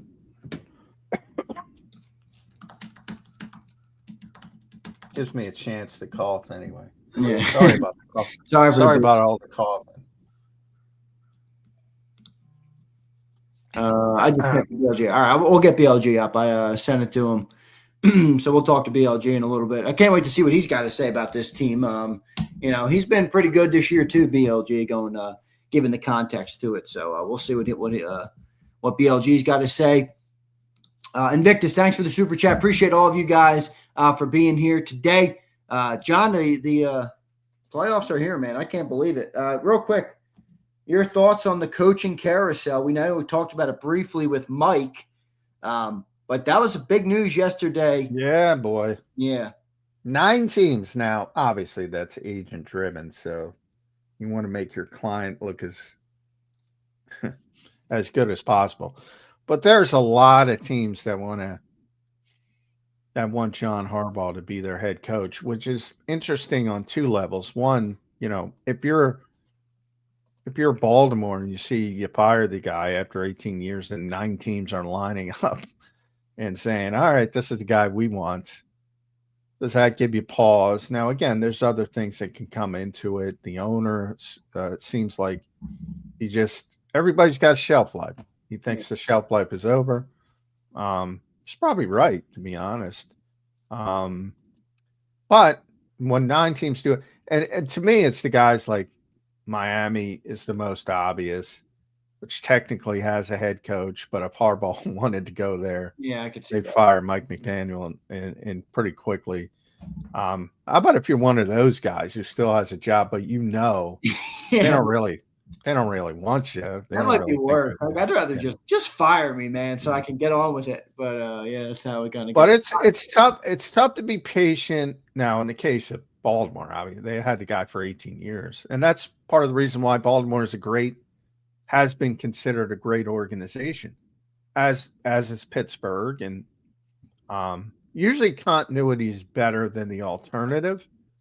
But sometimes, the shelf life is the shelf life, and sometimes it does run out. Yep, no doubt. All right, good stuff there. Appreciate everybody being here. Let's go to BLG, Brandon Lee Gowton, joining us right here on Birds 365. You can follow him at Brandon Gowton and read all his work at bleedinggreennation.com. BLG, welcome in, man. It's playoff week. How you feeling this Wednesday morning? Doing good, guys. Sorry, I got sabotaged by the old, sent to spam. Yeah, my bad, man. I should have texted you. My bad. Apologies there. That's all me. Sorry about that. But yeah, I'm excited for this game. Boy, in a lot of ways, I think the Eagles already won this game from the war of attrition. I mean, San Francisco's so banged up, BLG. It's bad luck. It's everything you want to say, but how confident do you come into this game? Because I'm pretty confident. I'm like, how do they even? And I get it. The Eagles' offense has struggled, but I mean, they're playing linebackers who haven't played 50 snaps this year. Projected, they're picking up Kaiser White off the street. You know what reminds me of Miami with Vic a couple years ago when Phillips got hurt. Then at the end of the season, Van Ginkel got hurt, and then somebody else. I forget the third one. And then they had to bring in pass rushers off the street for the playoffs. That reminds me of what's going on at San Francisco. It's bad. Yeah, it's a dire situation for them. I think just even kind of gauging the tone of that loss to the Seahawks on Saturday, it kind of felt like it was like the season was over. That's based on like the way, like the vibe was in the media market. Even some of the just from the energy from the players, like it just kind of felt like, man, Seattle kind of like stole their soul a little bit with that game. Very similar to last year with Detroit, Minnesota. They were going for the number 1 seed. Yep. And Detroit kind of sold Minnesota's soul, and then they just got waxed by the Rams in the play. That's kind of how I feel this is going to go. Yeah, it's an interesting point.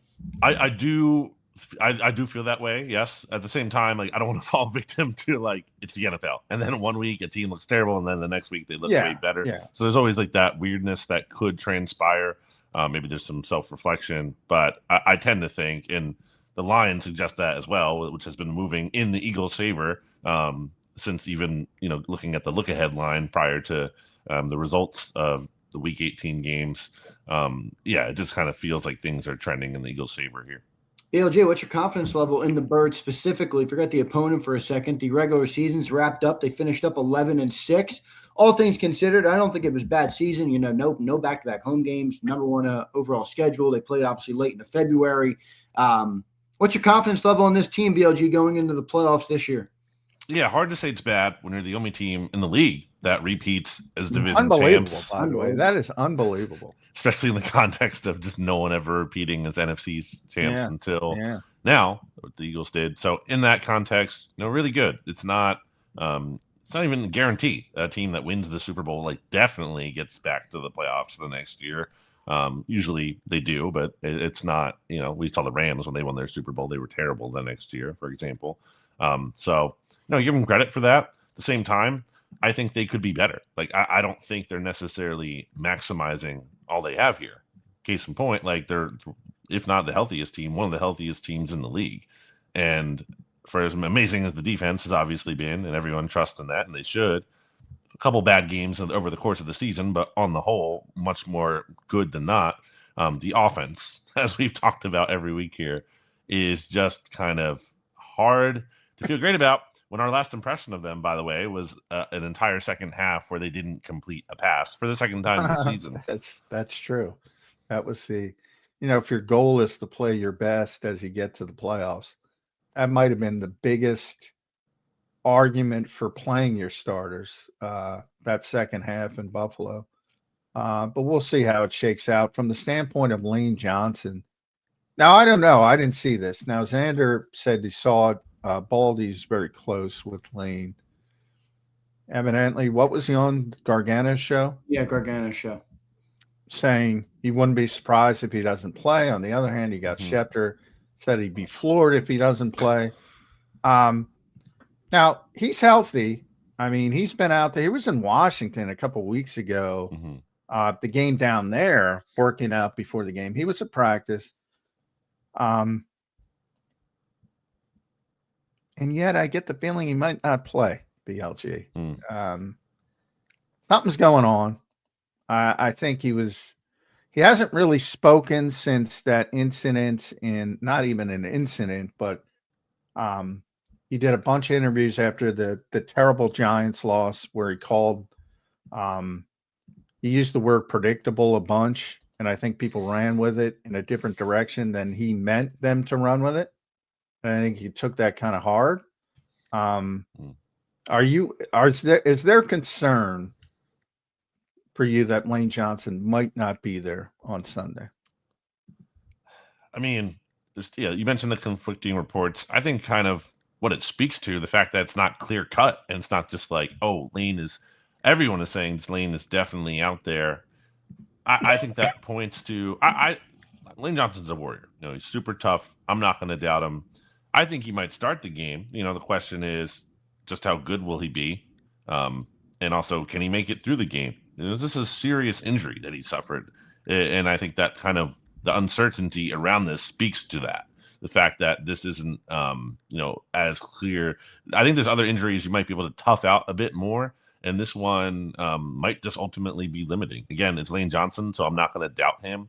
I'm going to lean on the side that he's going to be out there. But it's been weird. It's been a weird situation to follow, given the fact that there was reporting multiple weeks ago, late in the season there, where, he's going to be back this week. The Eagles themselves didn't put him on IR. Right. So, you go back to when it happened, it was 4 weeks was hopeful, maybe 6 weeks was the long end of the spectrum. I think it's been 7 weeks now. Yeah, it's been a weird one. And I think that speaks to the nature of the injury, and it's not as simple as here's the time frame, it's clear cut. And how about the rust factor in general?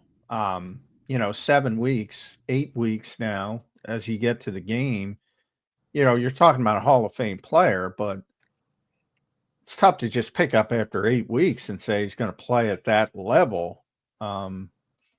Is there, at the same time, you say, well, it's still going to be better than Fred Johnson. To me, and I think this is the biggest part, because I really do, as the season has gone on, BLG, I don't know about you, but when I look at this offense, I think the biggest issue now is the offensive line. I didn't think that for a long time. But after the past few weeks and just the constant whip blocks on the interior impacting the running game, that impacts the first and second down. All of a sudden, you're in third and long. I think that's the whole crux of it. I may be wrong, but that's where I've landed on. Boy, got to get this offensive line going. It's not going to be last year's, but it's got to be. It's got to be better. And is this possible at this stage? Yeah, I kind of have to see it to believe it. Look, I don't think the offensive line's been great this year. I do think when you look at the landscape of the league, and we're talking about how it is relatively to other offensive lines, again, it's like, to me, it's not like the worst offensive line. Obviously, no, I agree with that. But my only point is now we're talking about, and it's not literally the best 14 teams, but now we're talking about just how Carolina, Yeah. But, they're good teams for the most part. So those bad offense, there's some terrible offense. I'm not comparing them to those, but those teams are at home now for the most part. So we're talking a different level, and clearly it's not up to their typical standard, which is greatness. And they've been just above average this year is how I would describe them. But is that good enough for them to play the way they want to play, which is run the football, risk averse, conservative, don't turn it over? Let's be honest, 2,005 yards has turned into 1,100 and whatever. That's a significant difference. Yeah. I think it's true that the offensive line has fallen off, but I also think like this coaching staff hasn't done a good job of still making the most of what they do have with that, as opposed to like, I think basically last year they're kind of like counting on it to bail them out a bit more. And then now that it can't, there isn't really like an adjustment to be able to kind of make the most of what you have there still. That's my problem with it. It's not ideal, but their job is not like to throw their hands up and be like, well, what can we do? Their job is to like figure it out with what you have. And I don't think they've done the best job of maximizing what they do have still. BLG, what do you think is more likely? I think there's a feeling of confidence that a lot of Eagles fans have. I think rightfully so, that the team is going to turn it on in the playoffs and play better. We've seen that from Jalen Hurts, who's played amazing in big moments in his career. Or do you think they get got by the offense, which we've talked about all year, which hasn't been great? What do you think is more likely to happen in this playoff run? I do think the flip the switch stuff is a little like wish casting here for sure. I believe that Jalen Hurts has another gear that he can hit in the postseason. I agree. He's done it. And I felt that way going. This isn't even just me saying this after seeing him win the Super Bowl. I felt this way last year too, just based on obviously his first Super Bowl run that he had. That doesn't mean it's every game, because obviously he wasn't like lights out against the Packers or the Rams, which was in the snow, but still last year, Matthew Stafford had a pretty good game in that game. So I don't know if he like hits the ground running. In fairness, he is also healthier than he's ever been entering the postseason. I think that's a legitimate point of optimism for the Eagles here. So I leave the door open for that, but the offense as a whole still is very much hard for me to believe in from a standpoint too of, the rest, right? That's great. That's going to fix everything. I mean, do we remember the last time the Eagles had a bye and then they scored 2 touchdowns in the 2 games combined after that? I'm not going to say rest doesn't help at all, but I don't think it's like the magical answer. I don't think rest was like the only issue with this team, and that fixes everything. So offense very much need to see it to believe it. Real quick, guys, because good news for the Eagles, bad news for me. Somebody said I just reported that if Lane Johnson doesn't play, it's due to his physical health. I thought I explained it. It's not due to his physical health. It's due to his mental health. I thought I explained it pretty clearly what I meant. Nonetheless, Baldy replied to that. Lane is playing. So I don't know what Baldy said on Gargano's show. Yeah. But he just flat out said Lane is there playing. you go. He did say he didn't think Lane will go, but we'll see. That was the exact quote was, I don't think Lane will go, but we'll see. And that was on Tuesday morning. Okay. Yeah, it was yesterday morning on the show, right? That's what he said on PHLY. So it looks good. I mean, that's better than now. Now the question becomes, BLG, what you said. I mean, if you play, okay, what percentage of Lane are we getting? Well, that's going to be interesting. BLG, I think the chess match in this game is, You got Shanahan, obviously one of the best offensive minds in the game. And then you got Vic Fangio, one of the best defensive, if not the best defensive mind in the game. But who do you give the advantage to in that matchup, BLG? They were humming, before that Seahawks game. That Niners offense was looking really good. Yeah. I think I remember you're reading your article on Bleeding Green Nation. You were giving up some kudos. I agreed with you on your power rankings. Yep. How do you see that matchup playing out? Yeah, in fairness, they're playing it was a soft stretch for them. Give them credit for beating up on lesser teams, absolutely. But there's a difference between that and then facing the Seahawks or even facing the Eagles. And Kyle Shanahan, specifically against Vic Fangio, and look, these not matchups, good. Yeah, it's not but look good. at the quarterbacks, BLG. Well, yeah, but also that's Kyle Shanahan's thing, though, is he gets more out of less with these quarterbacks. So, and that's also true. You look at what these quarterbacks, in a vacuum, not great, but even though look at their performances in those given seasons that year. And look at their worst performances of those years, and consistently you will find that they are against Vic Fangio. Again, been a long time since they last played, as Vic noted. It's 2018, but the fact that it's one touchdown. Kyle Shanahan has scored one touchdown on Vic Fangio ever in 4 games played. Vic Fangio's teams are 3-1 in those games, and that touchdown, mind you, came in garbage time. And then you have Kyle Shanahan going on the record too in that interview years ago, along with Sean McVay all the time, and Matt LaFleur. This isn't just a talking point that doesn't mean anything. This is evidence that at some level, Vic Fangio has Kyle Shanahan's number. It doesn't mean that 49ers won't score multiple touchdowns this weekend, but I do think it's not going to be easy for this 49ers offense. Yeah, so I'm trying to explain the context of what I said for these morons. So I'm trying to do. I'm trying to do 3 things at once. John, but anyway, French the way you're misquoted. Yeah, but anyway, I'm glad that Baldy has clarified that Lane is playing. That's very good news for the Eagles, obviously. So I'm guessing that's coming from Lane himself, or at least someone very close to Lane. Yeah, exactly. So, but he was upset clearly after the Giants game and how his comments were taken. He hasn't spoken since that day because he didn't want to impact the team, as he described, in a negative fashion. So anyway, but I hope that clears things up, but it probably won't. Now you mentioned, because I do think normally we talk about games, BLG, and we talk about players and matchups and, Christian McCaffrey, how are you going to deal with Christian McCaffrey? But I do think the most interesting matchup, because of what you just said, is Vic and Kyle, because Vic's sort of the guy on defense and Kyle's the guy on offense in this league. And they have such respect for each other. And Vic talked about how Kyle wanted to hire him in 2017, and the Bears wouldn't let him go, and how much he loves San Francisco. And he met his girlfriend out there, and he had a great time. He had great teams out there with Harbaugh, great defenses. And that's really where he became the guy on defense. And since that moment, it's been a long time now. On the other hand, nobody copies offenses more than Kyle Shanahan's offense. That's who everybody looks to. That's the scheme. That's it. This is strength versus strength. To me, it ultimately comes down to players. And my issue with the 49ers offense is the receivers. McCaffrey's great. Kittle's great. But if Juwan Jennings is your best receiver, I think Vic can take advantage of that. I think he's going to really condense things and really make it there. And the Eagles are a great tackling team. So a lot of McCaffrey Kittle stuff's got to be yards after catch.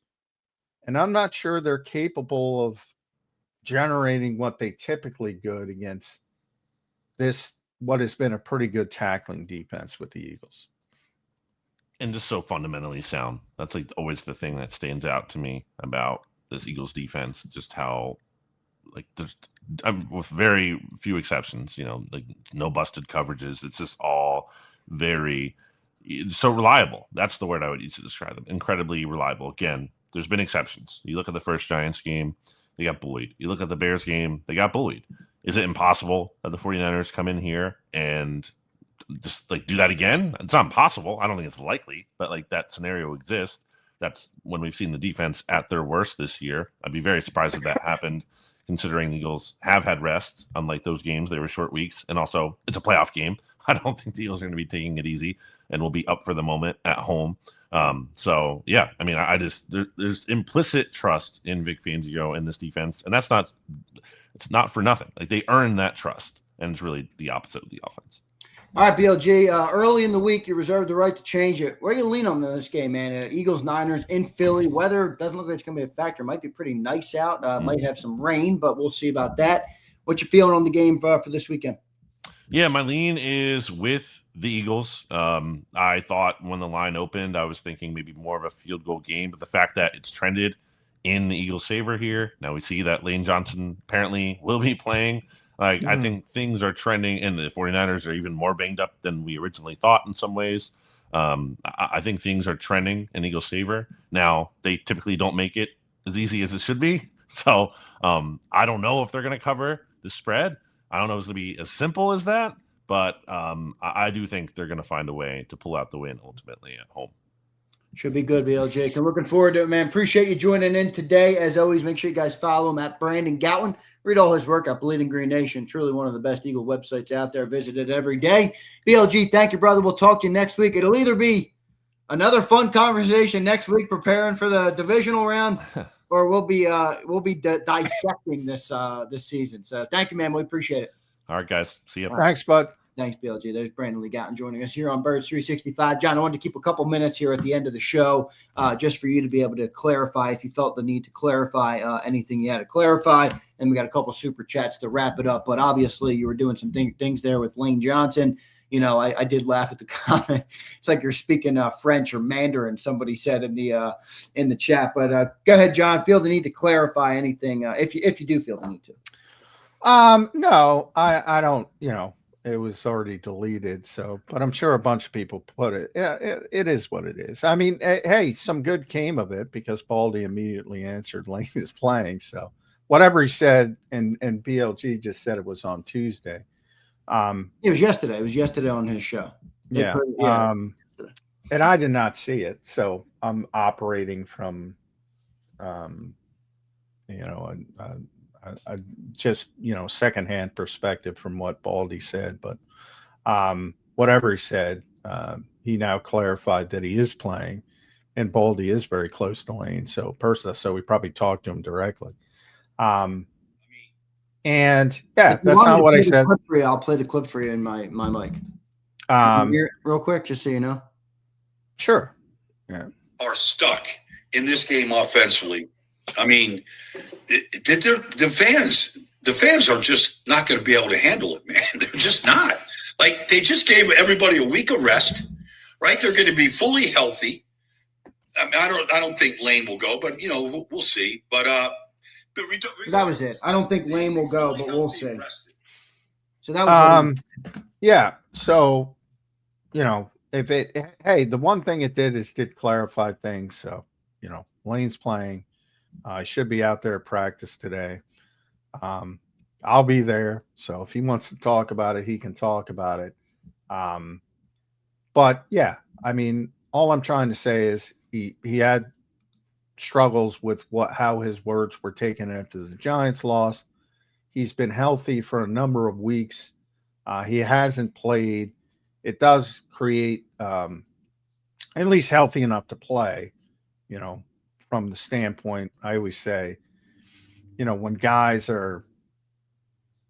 that's a pretty significant injury, but guys are working through things like you're probably not going to see Cam Jurgens on the injury report this week. You're probably not going to see Landon Dickerson on the injury report this week. Maybe Landon, because he's always dealing with something. It'll be like listed as ankle rest. The point is, just because you're not on the injury report doesn't mean you're 100.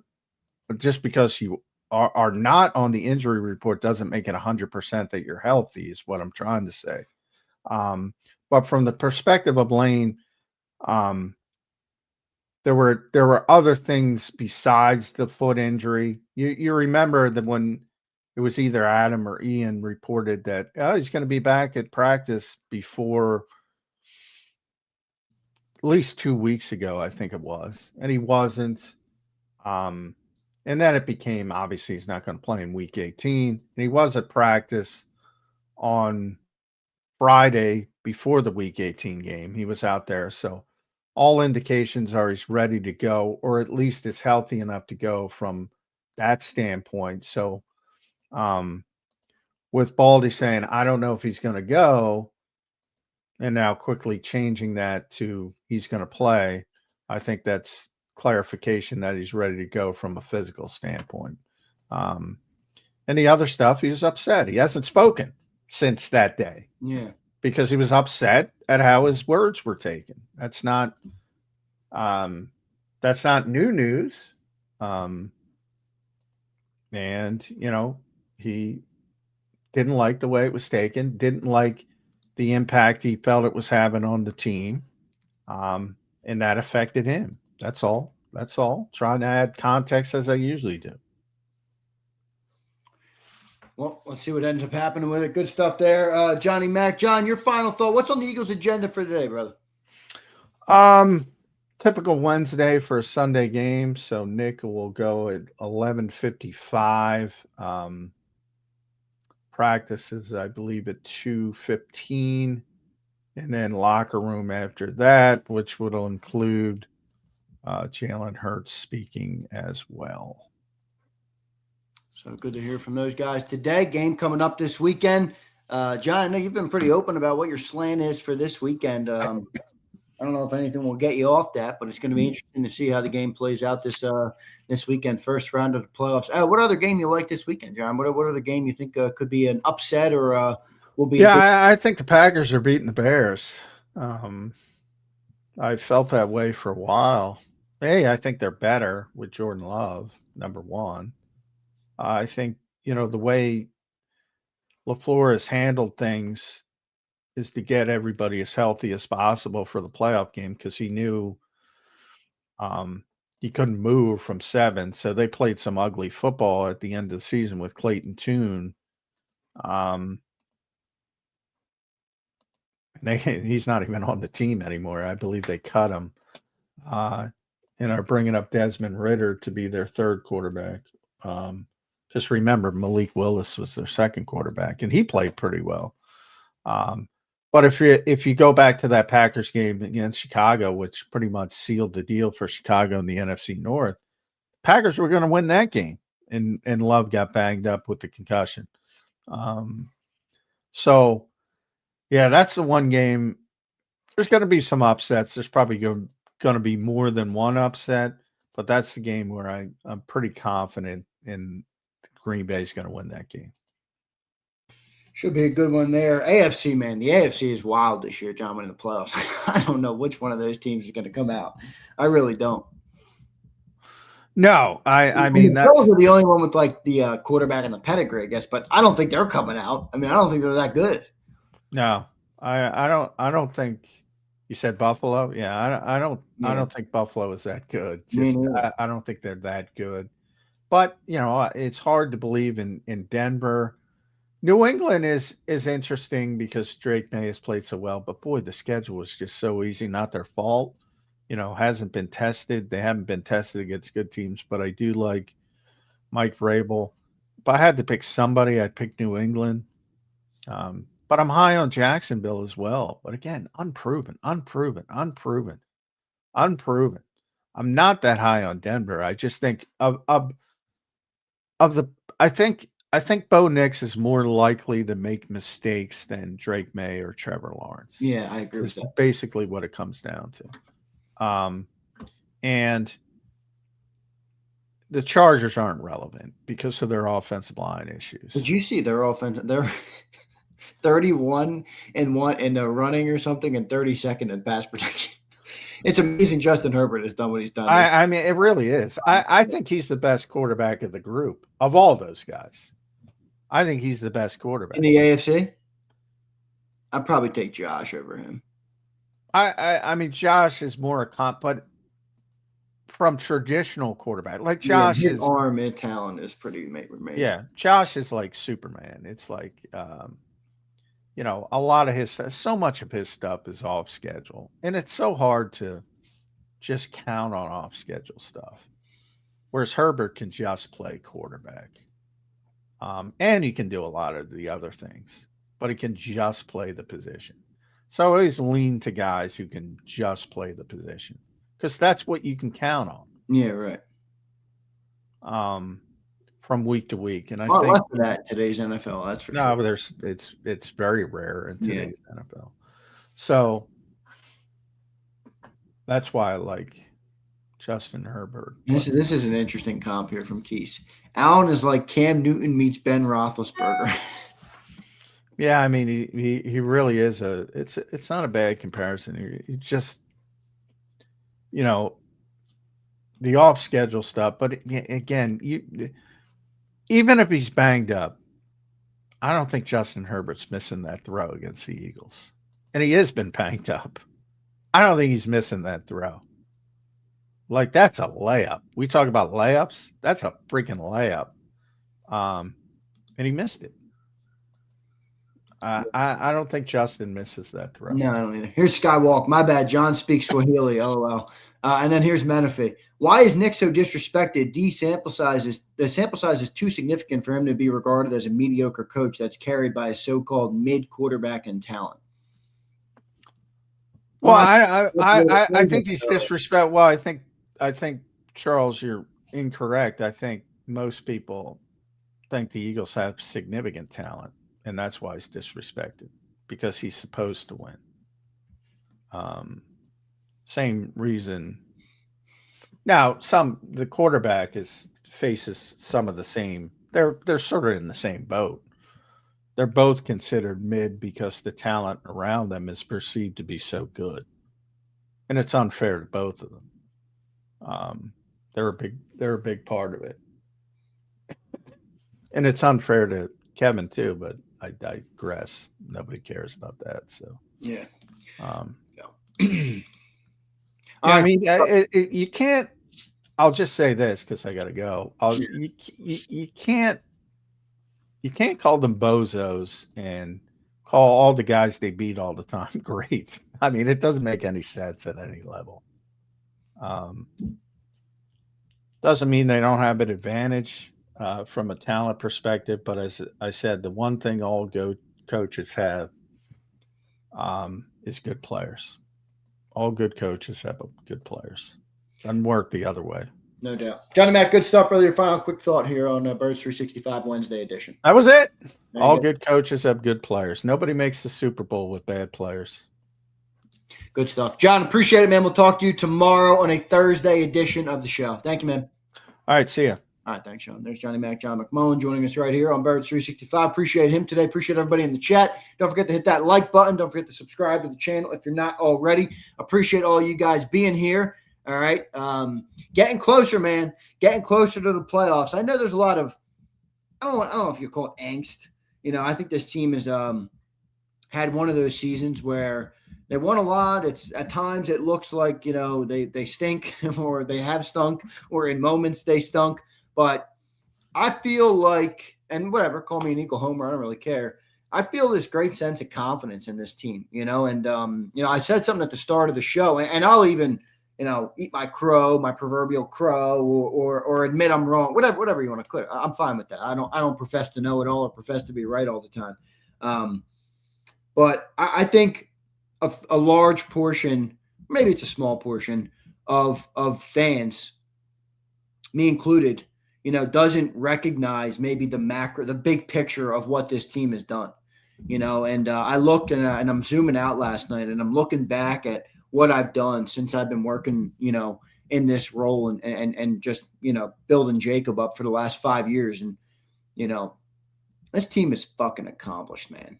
Jalen is, Nick Sirianni is,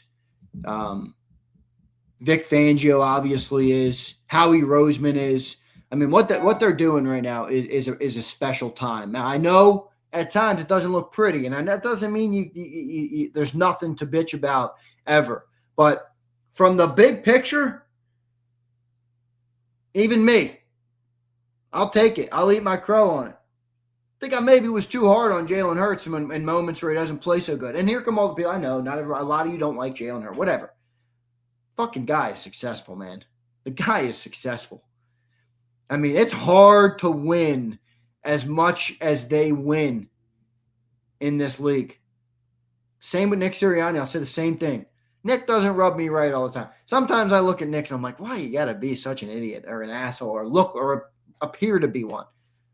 Fucking the success speaks for itself, And I don't think either of those two dudes get, maybe the credit they deserve from some people. And, I'll give them that for sure. I'll give them that. Perhaps I was a little too hard on Jalen Hurts this year. And that's all right. I'll admit to being wrong on that. Here's tea time. 49ers fans are talking crazy. After the Hard Knocks episode, I'm terrified what Jordan Davis and Jalen Carter are going to do to Purdy when they sack him. Our D is elite. 34-17 Eagles, and I won't be ducking no smoke. Tea time, I love it. I didn't see the Hard Knocks. Guys, I've tuned out on Hard Knocks. That show sucks. It's fucking terrible. I mean, it's so scripted and stupid. I'm just like, I'm watching. I'm like, what, this is a waste of my time. I watched the first 2 episodes. I haven't watched it since.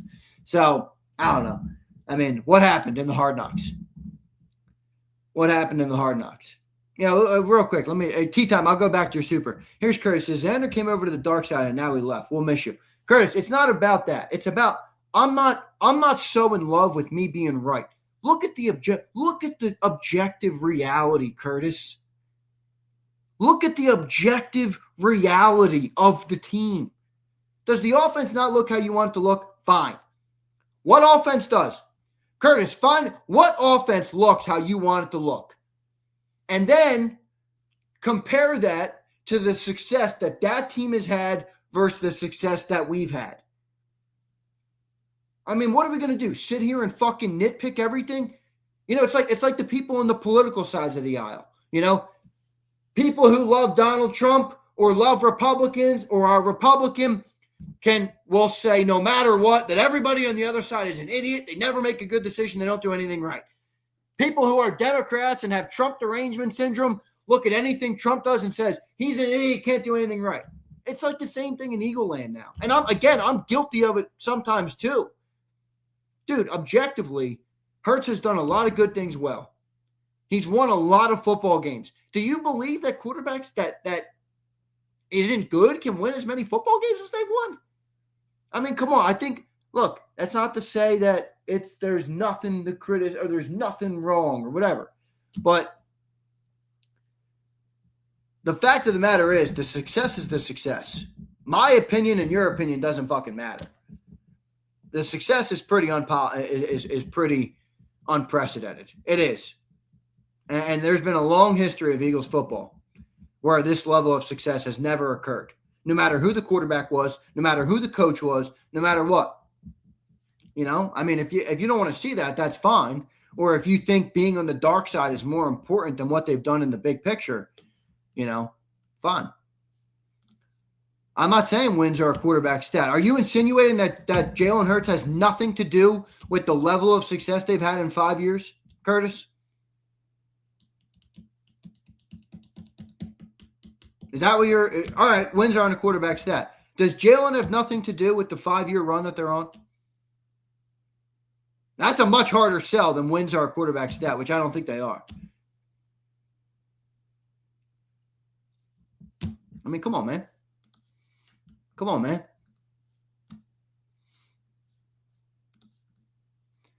So, T-Time, what was this Hard Knocks thing? What was this Hard Knocks thing?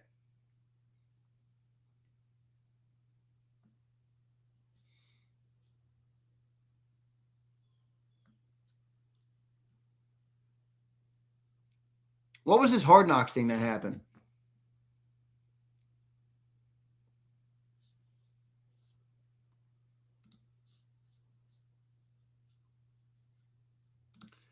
Eduardo says, where are these takes coming from? What do you mean, Eduardo?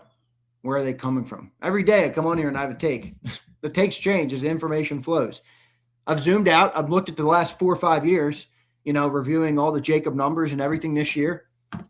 I mean, dude, this team is successful. If again, I'll look at a certain game and say, okay, this is a struggle today. or this. Well, all right, you're not talking about me. I got you. But I mean, the team is super uber successful. You know.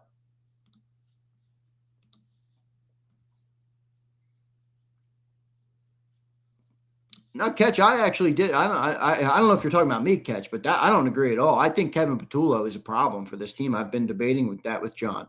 You know, John's not an easy guy to debate with. You know, he's like a defense attorney. You know, instead of like he like pokes holes in what you say, and I'm like, I admit it. I'm not. You know, I don't say everything perfect. So for someone like John, he just pokes holes in my arguments, which is fine. But you know.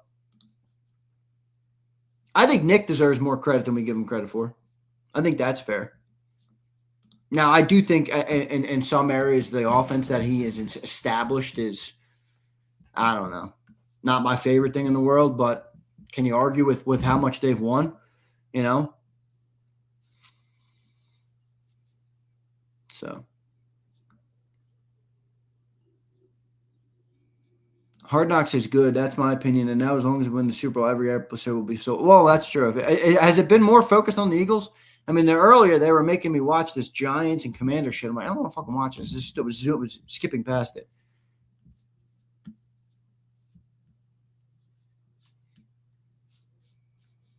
Me too, Eduardo. Me too. Too hard? Pause, Xander. He had 2 different games where he didn't complete a single pass in the second half.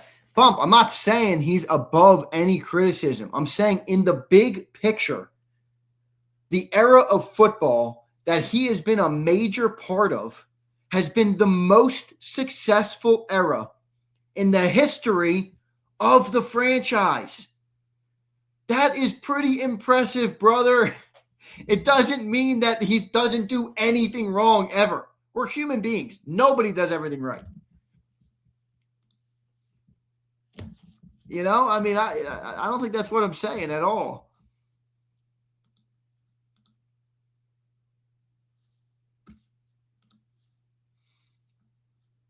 Here's Pump again. When we fail this Sunday, I hate to say I told you so. I believe it all went wrong at the Met Gala. The focus was never there and the hunger is gone. Well, I don't know, Pump. We'll find out. All right? We'll find out. We will find out.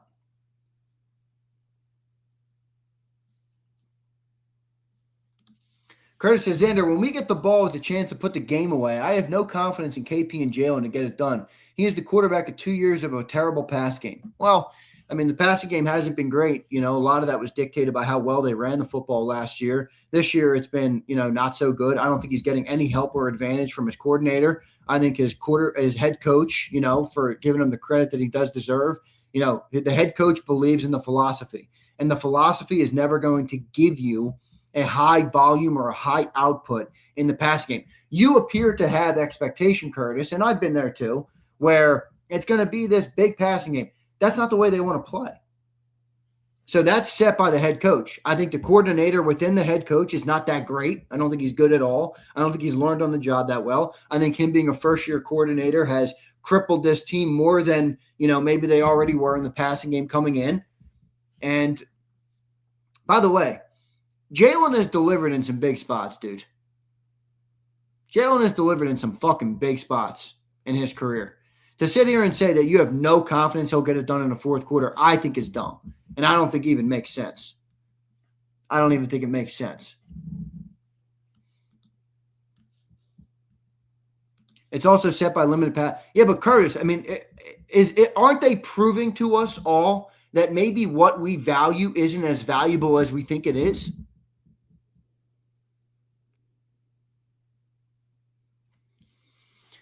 Xander, if I can ask, the straitjacket comment from last year, was it true or not? I don't know. You know, the tough part about Jalen's comments is he's made comments that support both sides. You know, like he makes a straitjacket comment. He says after the Rams game, we got to play not to lose, which I thought was a good comment.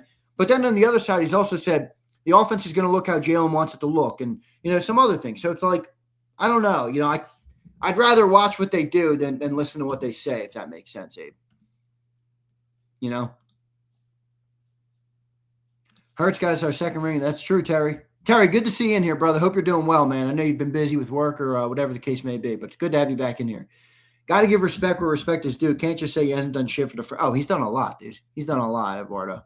More than I've given him credit for this year, admittedly. So, but I'm excited, man. I'm excited for this playoff run. I really am. I'm excited for this playoff run. I think the one thing that Jalen does have in spades is, and it hasn't been every time, but 6 out of 9 times in the playoffs, that dude's played fucking good football, and he plays good in big moments. So I feel a great sense of confidence that we're about to go on a playoff run here. Now, if they don't, I think we'll all know what the problem became or what the problem was, and the offense didn't get the job done. I don't think it's going to be because of the defense, but where do you want to put that? Where do you want to put that? So I feel like Jalen's about to have a fucking great playoff run. I really do. That's just what I feel. I always tell you guys I say what I feel. Doesn't mean what I feel is always right. But I feel like Jalen's about to fucking go on a crazy good playoff run. It would be such an Eagles thing for our tea time. Ain't that the truth, man? Ain't that the truth? Ain't that the truth? Corporate Pump says 1 and done. I don't see it that way, Pump, but here's Key. Zander, the truth is that Jalen Hurts plays in a way that makes it difficult to retain top talent. Well, my boy Caleb Brannon, O-line guru is what he goes by, but he comes on the post game show all the time, and he said something that was really good about this specifically, Keese. He said that, and he's a Jalen guy. He's a big fan of Jalen, but he says, I will admit, like, Jalen's style of play is not something that people like. Whether it's successful or not isn't even the point here. Leave the success out of it. The specific style in which Jalen plays is harder for people to get on board. It's not as pretty. It's not as aesthetic. It's not as statistical based. It's not as, high powered. It's a different brand of football. It's harder to get behind, and that to me made a lot of sense. So, hey, Keith, maybe there's some truth here, but I think Howie will be able to get his talent. I get what you're saying, though. I get what you're saying. You can tell that the receivers are agitated at times, but don't let a receiver dictate your entire philosophy. That would be a mistake. Here's Hollywood. Hollywood, thanks for the super chat, brother. Zander, I appreciate they always keep it real and on that take, never change, brother. Appreciate you, Hogan. May the best team win Sunday. 49ers fans still believe Sirianni headset doesn't even work during games. Hey, I understand that Sirianni does a lot of things that other fan bases can use to criticize him on. All right, but look, I don't know, Hogan. You tell me. The guy's got a win percentage that rivals the best. It's not a 1-year sample size anymore. It's fucking 5, dude. 5 years. 5 full regular seasons of Nick Sirianni. I mean, fuck. There's only one play going to catch his point here. Good test of Hurts. Would you rather enter the playoffs, Hurts or Baker? Hurts easily. I think when you do like the top 10 quarterback list, that to me is a very different thing than what quarterback do you want to ride with in the postseason. I look at the playoff picture. Let's just keep it on the NFC side here for a second. I think there's only one quarterback that I would, if it was a fantasy draft here, not fantasy, football draft, whatever. The only quarterback that I think is I would rather have would probably be Stafford. That's it. That's it. In the playoffs. That is it. Not Caleb, not Darnold, not Bryce Young, not Purdy, not Jordan Love. It's probably it. That's probably it. Stafford. Because I think he's a gamer too. People remember we bounced Stafford last year. He had a pretty good game in that game. In the snow, I think he threw for like 330 and 2. I mean, the guy can play. That was a horrendous take. Pump, I don't expect you to agree with my takes all the time. It's all right, dude. You don't have to agree. You don't have to agree. Sam says, Andrew, Hard Knocks has lost the plot. Yeah, it's whatever. I don't really care about it. Brady's not playing. What the fuck are you talking about? Carter, what a catch. That's true, man. Carter was fucking a beast in that game. Remember, they were driving down at the end, dude. They had that big completion of Puka Nacua over Slay. You remember that in the snow? Fucking crazy catch. Puka Nacua, man, that guy can play. Look, the Rams are going to be a tough test. I'll say this: I think the Eagles are going to have close games in the postseason. I do. I think all the games are going to be close. I think this game is going to be close. I got a late touchdown for the Eagles, and I think the defense, man. I think the defense going to have to really have a good postseason. Here's Bald Eagle. I can't stand Sirianni, but everyone gives Campbell his flowers in Detroit. Look what happened when Campbell lost his OC, and look what Sirianni. Agreed, Bald. That's the thing I'm kind of coming to here. Like, all the new information that we continue to get, all the change, all of the criticism that we all rightfully have. I don't think they're all unfounded, the criticisms, whether of the quarterback, the coach, the offensive coordinator, whatever they might be. All in all, when all the stew is in the pot, when all the ingredients are put together, the stew in Philadelphia tastes better than the stew anywhere else. That's the 5-star restaurant. That's the 5-star organization. And whether you like them or not, Nick Sirianni and Jalen Hurts are probably the two head chefs, if that's a good analogy for you. They're the two head chefs.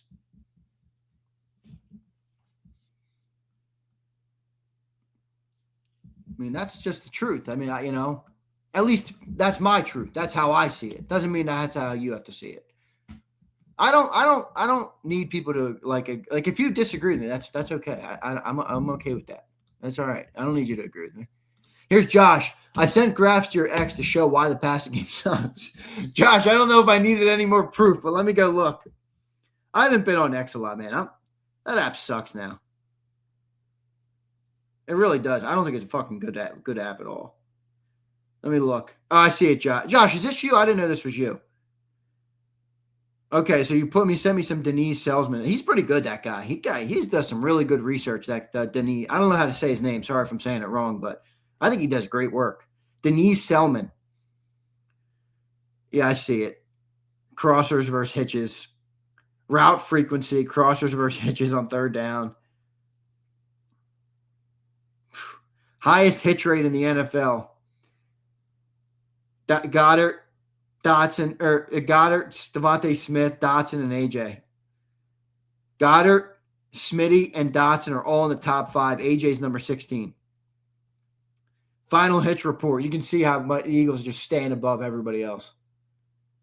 So, Josh, thanks for sending that, brother. I appreciate it. Here's Philly Don. What up, Philly Don? Hope you're doing good, brother. Appreciate you, man.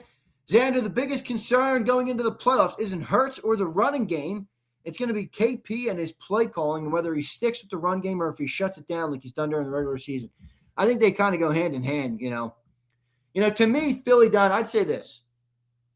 I agree with you that Petula is probably your number one concern about, what's he going to do?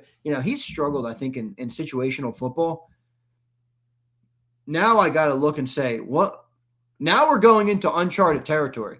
It's one thing to struggle in situational football. Now you got situational football in a higher pressure moment. I don't know. That makes me more concerned on Petula than ever. If you struggle situationally in week 8, what's it going to look like situationally when it's win or go home? But Philly Don, I'll say this to you. These are my two biggest concerns in the playoffs. Not Hurts. Not even the passing game, because passing game hasn't been our number one identity for really any of our success. It's Petula and it's offensive line. Now, I don't think the offensive line has been as bad as maybe some people think. I don't know. Whatever you make of PFF, they had them like 7th and 12th. 7th was in the pass game, 12th in the run game. So not as bad as maybe we think. But the eye test shows me that offensive line's getting, a lot of them are turnstiles out there. Cam Jurgens, that guy's been fucking terrible. He's been absolutely horrendous. Landon Dickerson struggled this year. Mailata's been okay. And then further on the running game, it's like Patullo offensive line, and then the running game, it's like, what are we doing in the running game to give us an advantage? All right, if we take into account that the offensive line hasn't performed what we're used to, all right, I need something else, right? If my stew is missing something, maybe I add a little salt. What's the salt? It's not fucking Grant Calcaterra blocking. Like, that's where I'm like, what are we doing to get the running game going? What are we doing to have more success? And that's where I think Patullo is really struggling. I don't know that he's putting the right ingredients in to try and achieve a better result. You know, Ketch is in here right now bitching about it. And Ketch has been bitching about this for fucking 12 weeks, right, Ketch? Grant Calcaterra fucking blocking? Who's doing that? Who's setting that play up? Who is putting him on the field to block when you need to run the football? By all means, that is a losing recipe. It's been a losing recipe for 17 weeks. You know, like, that's a concern to me. That's a concern to me, Philly Don. Patullo is a concern to me. And when you say stick with the run game, I agree with you, but if the running game isn't producing the results like we need, it's hard to stick with it. You know? I don't know, man. I don't know. Roll, you would have liked my rant about 20 minutes ago. Roll, that was a rant for you, my friend. That was a rant for you. I'm not sure if you heard it. I was giving Jalen Hurts his proper his due flowers, which I think he does deserve. He says, bro, Pumper says, I'm taking a guy named Coleridge Bernard Stroud. Is that CJ's name? Over Hurts. That's how much trust I have in him at this point. I'm not taking fucking CJ Stroud over Jalen Hurts. Are you fucking serious? You got to be absolutely kidding me.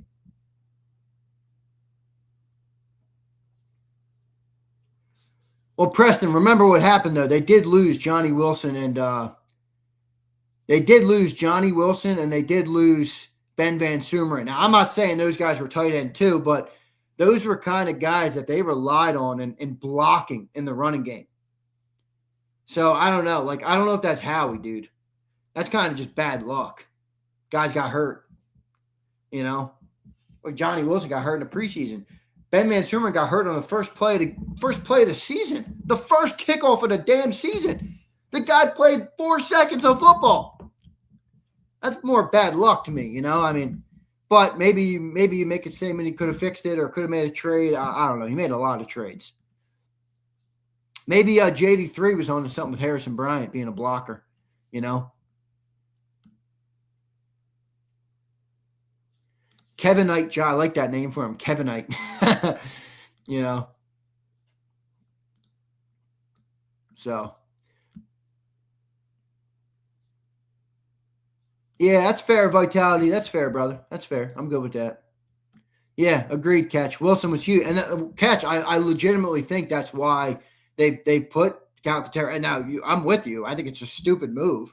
I mean, I'd rather bring up anybody. I mean, I'd rather put Latu in there as tight end too, just to block.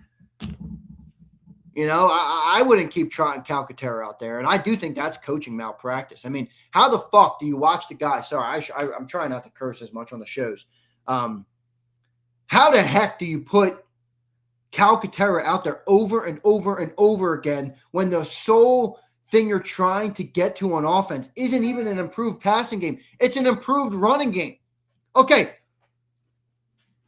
Zoom out. Guys, let's simulate an Eagles offensive meeting. Nick is here. Kevin is here. Jalen's over here. Saquon's over here. All right, guys, what ideas do we have? Like, is the first idea not, we got to get the run game going. Let's not have can't block a Terra as our number one blocker in the run game. Like, doesn't that seem to you like the first effing thing you would say? Again, I'm not professing to be the know-it-all, but like, I don't know. That just seems so damn common sense to me. Yeah, he's really struggled in blocking all year. That's not really his skill set. Let's get a new guy in there. Let's figure something else out. Let's try and adjust there. Like, I'm not a football expert. I'm never going to profess to be one. All right? I do content on YouTube, and I talk to people who know more about football than I do. Okay? Grant Calcaterra can't block, guys. I mean, PFF, whatever, has its problems. Let's just go and look at PFF's grading for Grant Calcaterra and blocking.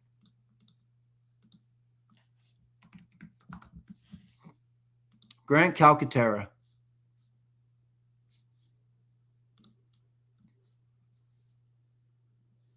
He's got a 48 grade in run blocking.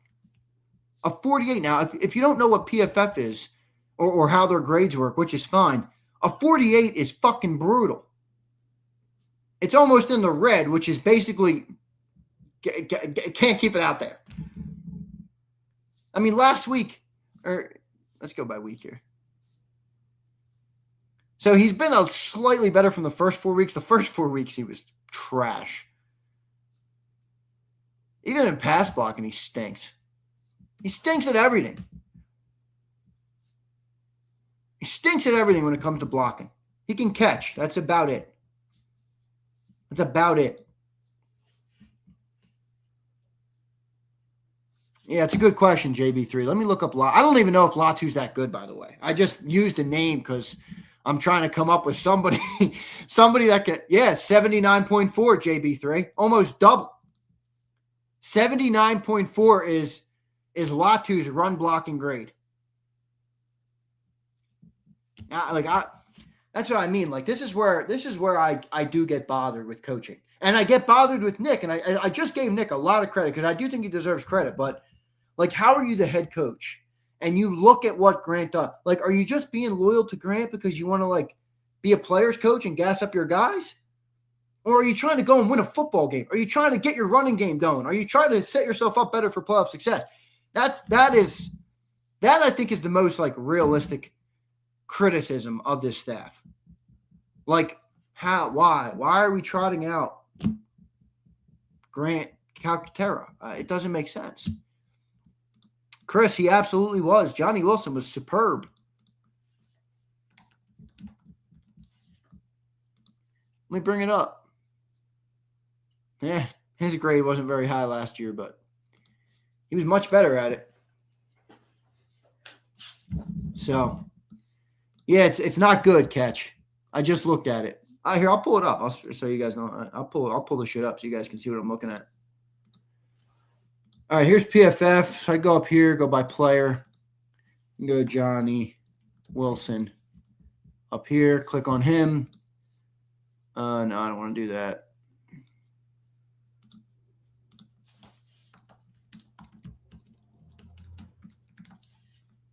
Johnny, 24. I don't want snaps. Offense. Run block, and there it is. Total grade, it says 52.5. So not good, honestly. Now, this is where PFF is like, I don't know. Is PFF right? Are they not right?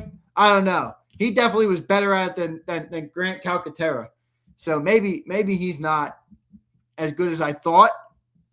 But I don't know. The eye test was he was much better at it. And, hey, Catch, maybe that's more of an indication that, the drop in the offensive line has been pretty significant. Like, let's go to team. You can look at overall grades. That was last year. Eagles are number 1 overall graded team. 25 overall grades. Rams top, Seahawks 2, Lions 3, Patriots 4, Texans 5. Eagles are 8th in overall grades. Offensively, the Eagles are graded 11th. And this is where John comes in, where he's like, the offense isn't as bad as you think. Grade-wise, you can see here, offense, Eagles are 11th. Passing game, Eagles are 11th. Pass blocking, Eagles are 6th. Receiving, Eagles are 13th. Running, Eagles are 14th. Run blocking, Eagles are 12th. You go to the defense this year, Eagles defense, 8th graded defense in the league. Running defense, they are the 10th graded run defense in the league. Tackling, they are, way low, 23rd tackling team in the league. Grading-wise, not statistical. Pass rush grade, they are 6th in the league. Coverage grades, they are 14th in the league. And special teams, they are 17th in the league. That sounds about right, special teams. So, yeah, I'm not – this is why I'm not, like, the biggest fan of PFF. I'm not going to lie to you guys. Like, sometimes the numbers make sense. Sometimes I'm like, what the fuck? You know? So here it is by game. You can see if you want to, like, I don't know if anybody wants to pause it and you can zoom in or whatever if you want to, if you're interested in this data. This is premium data here, folks. So, but like go to run blocking. Here's run blocking grades this year. Jordan Mailata has been the best. Cam Latu, number 2. Will Shipley, number 3. Brett Toth, number 4. Now you can see here, you can see the snaps too. So like the snaps are here, you know, so 55 snaps for Pryor, 20 snaps for Shipley, 68 for Kemp. They're obviously not as much as 408, 152, 419 for Steen, 367 for Dickerson. You know, Juergens is down here at 65.6. Let's look at Juergens this year.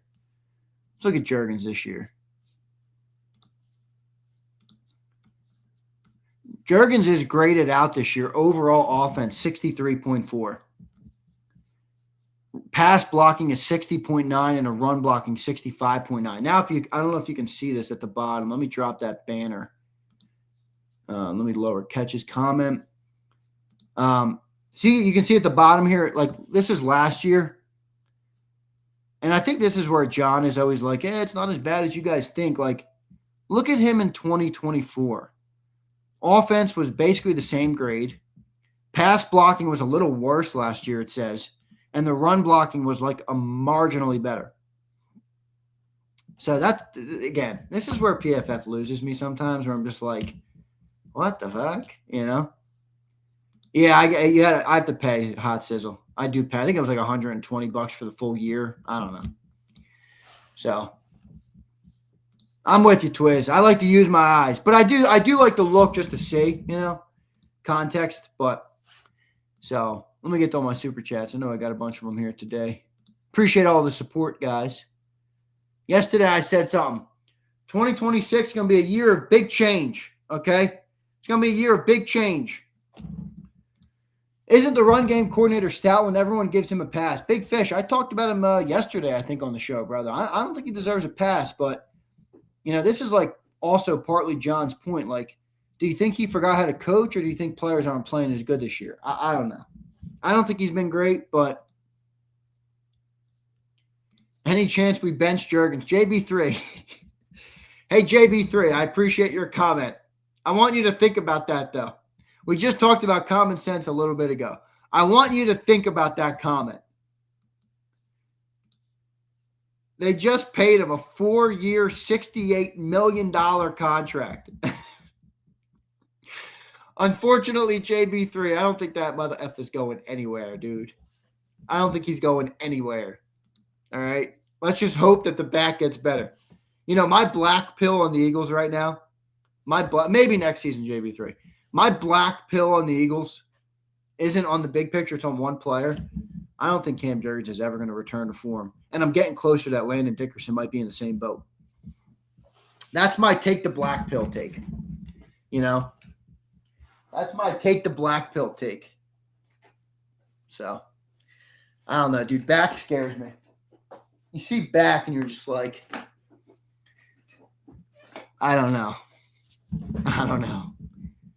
Move his ass to guard, catch, and then who you putting there, dude? I don't know. I don't know who you're putting there then.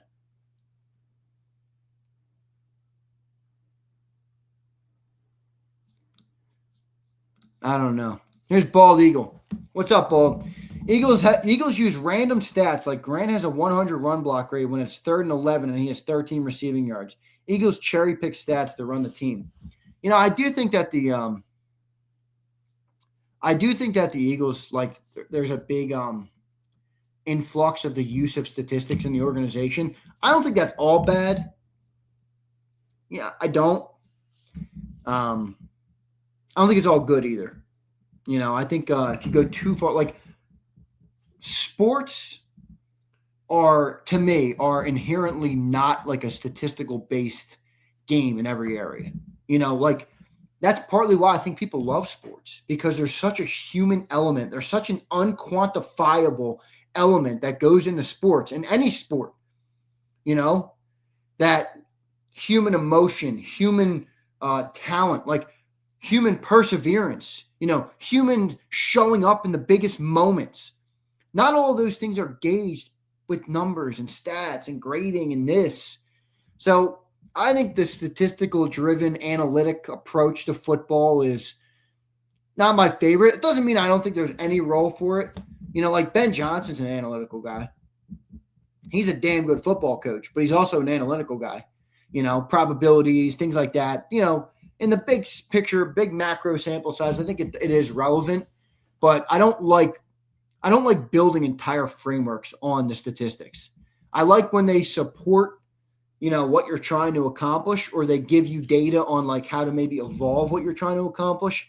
But I don't think they should be used to build identities and offenses and defense and things like that. Like I thought, if you go and listen very early, I think it was this year, might have been last year. I don't know. It all runs together sometimes. Vic Fangio got asked about analytics. That to me was how I like to see analytics in sports. He had such a good answer, and I can't give it to you, word for word or verbatim, but he said there's room for him, there's areas for him, but people use them, in wrong moments too, and you can't cherry pick them. So I thought you go and type it in. I don't know if you'll find it. Vic Fangio on analytics, and he was asked it at a press conference. I don't know if it was this year in the off season or last year. I can't remember when, but he had a great answer. It kind of summed up how I feel about analytics in sports. Here's Pumper. Josh, Stafford, Brock, Caleb, Bo, Drake, and CJ over Jalen all day. You easy work, Zander. So you're taking CJ Stroud in the playoffs over Jalen? I'm not. Drake May, I think he's a great quarterback. I think he's got a bright future. Playoff success? I haven't seen any. Why would you take him? He didn't even win shit in college. Guy hasn't been in a high-pressure moment in his fucking life when it comes to big moments. You're taking that guy in one season over the dude who's played exceptionally well in 2 Super Bowls? I'm not taking him. Bo Nix, no thank you, no comment necessary. Caleb Williams, Caleb's got great talent, still makes big mistakes, not taking him. Brock Purdy, I actually like Brock, but pretty one-dimensional and easy to get him off his spot. If you get him off his spot, you can turn the football over. And you might see that this weekend. Pump, make sure you're watching the game. I'll take Jalen. Stafford, I'll agree with. Josh, I'll agree with. So, I mean, come on, man. Come on, Pump. You're going to have to come with something better than that. I mean, really? Bo Nix, Drake, CJ, Caleb Williams, and Brock Purdy? Come on. Yeah, Philly, that's what he said. His own analytics. It was a good comment. He said he has his own that he uses. He won't tell you. That's great. Fucking great. I love Vic. I hope Vic never retires. You know how some dudes never want to retire? I hope that's Vic. I don't know if it is, but I hope it is. Boy, can you imagine, imagine if we had Vic for another 5 years. This team, man. This team will be so successful.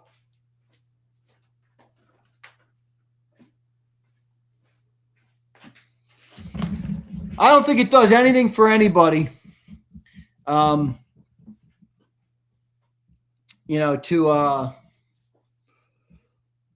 not have pretty big belief in this team right now. I get it. I'm not saying that the problems don't exist. They do exist.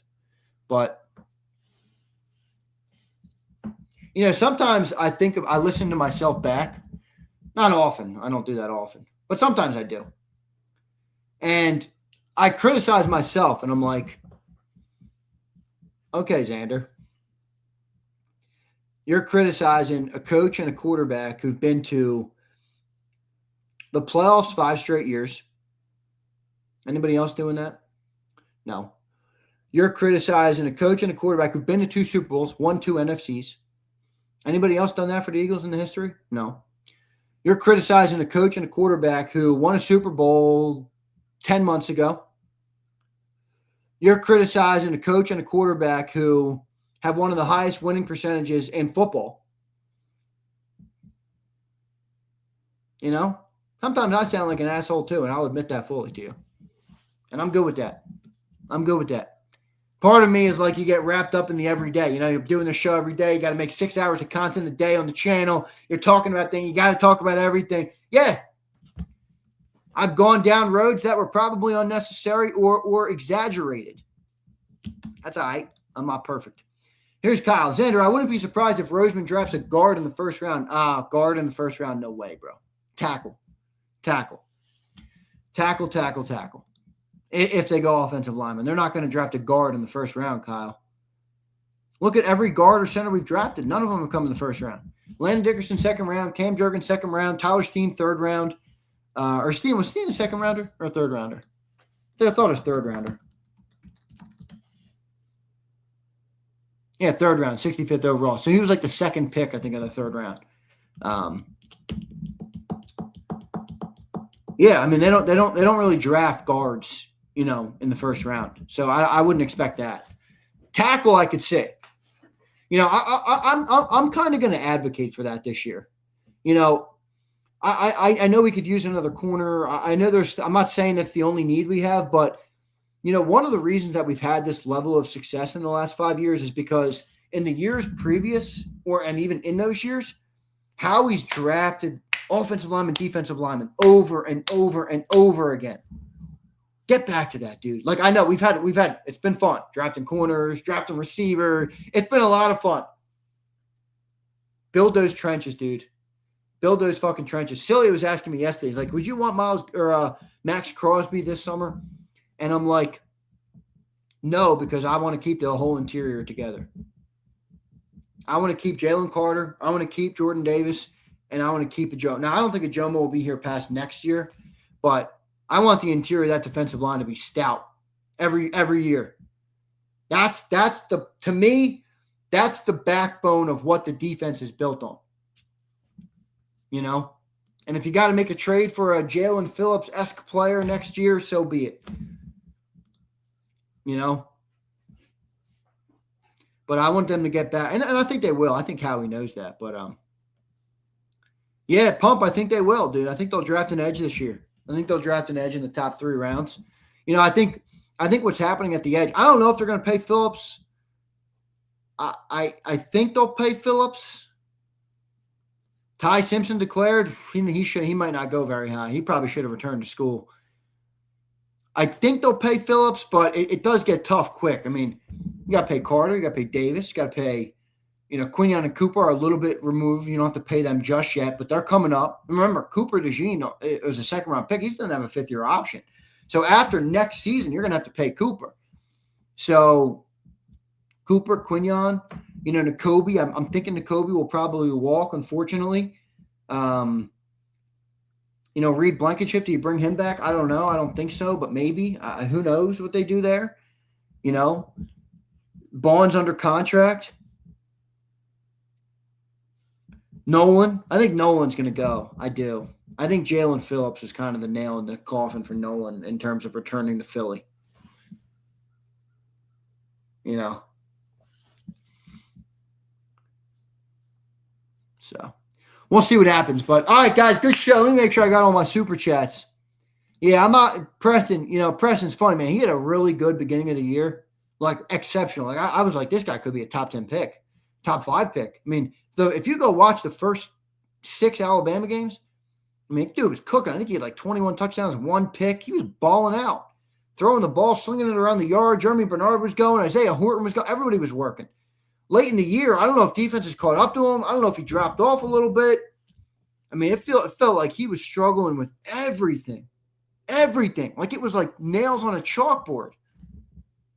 So I don't know. I mean, I like Ty because, you know, I'm a Bama guy, but I don't know that I see him as an NFL-ready guy yet.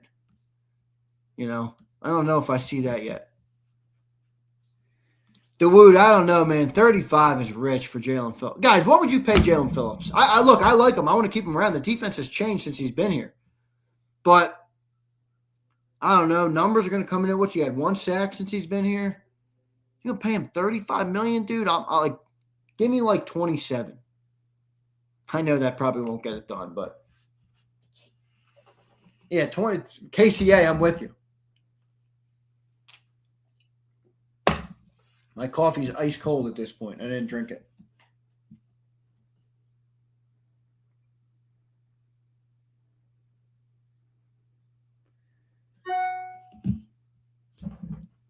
You know who I'm losing my I'm losing my fandom for, my appreciation for a little bit. And maybe I'm wrong. Maybe I'll be proven wrong. Dude, Josh Sweat got $18 million, Dawood. Fucking, you gonna double him up? You gonna double Josh Sweat for? Josh Sweat had a better year than Jalen Phillips. Real quick though, you know who? No, not Dean. Not Dean. No, I like Dean, man. I love Dean. I just don't think it. I don't think business wise it's gonna work out. It's not Dean. I don't know if you were talking about that. The guy that I'm losing a little bit of my appreciation for, it's not an Eagles player. It's Lamar Jackson.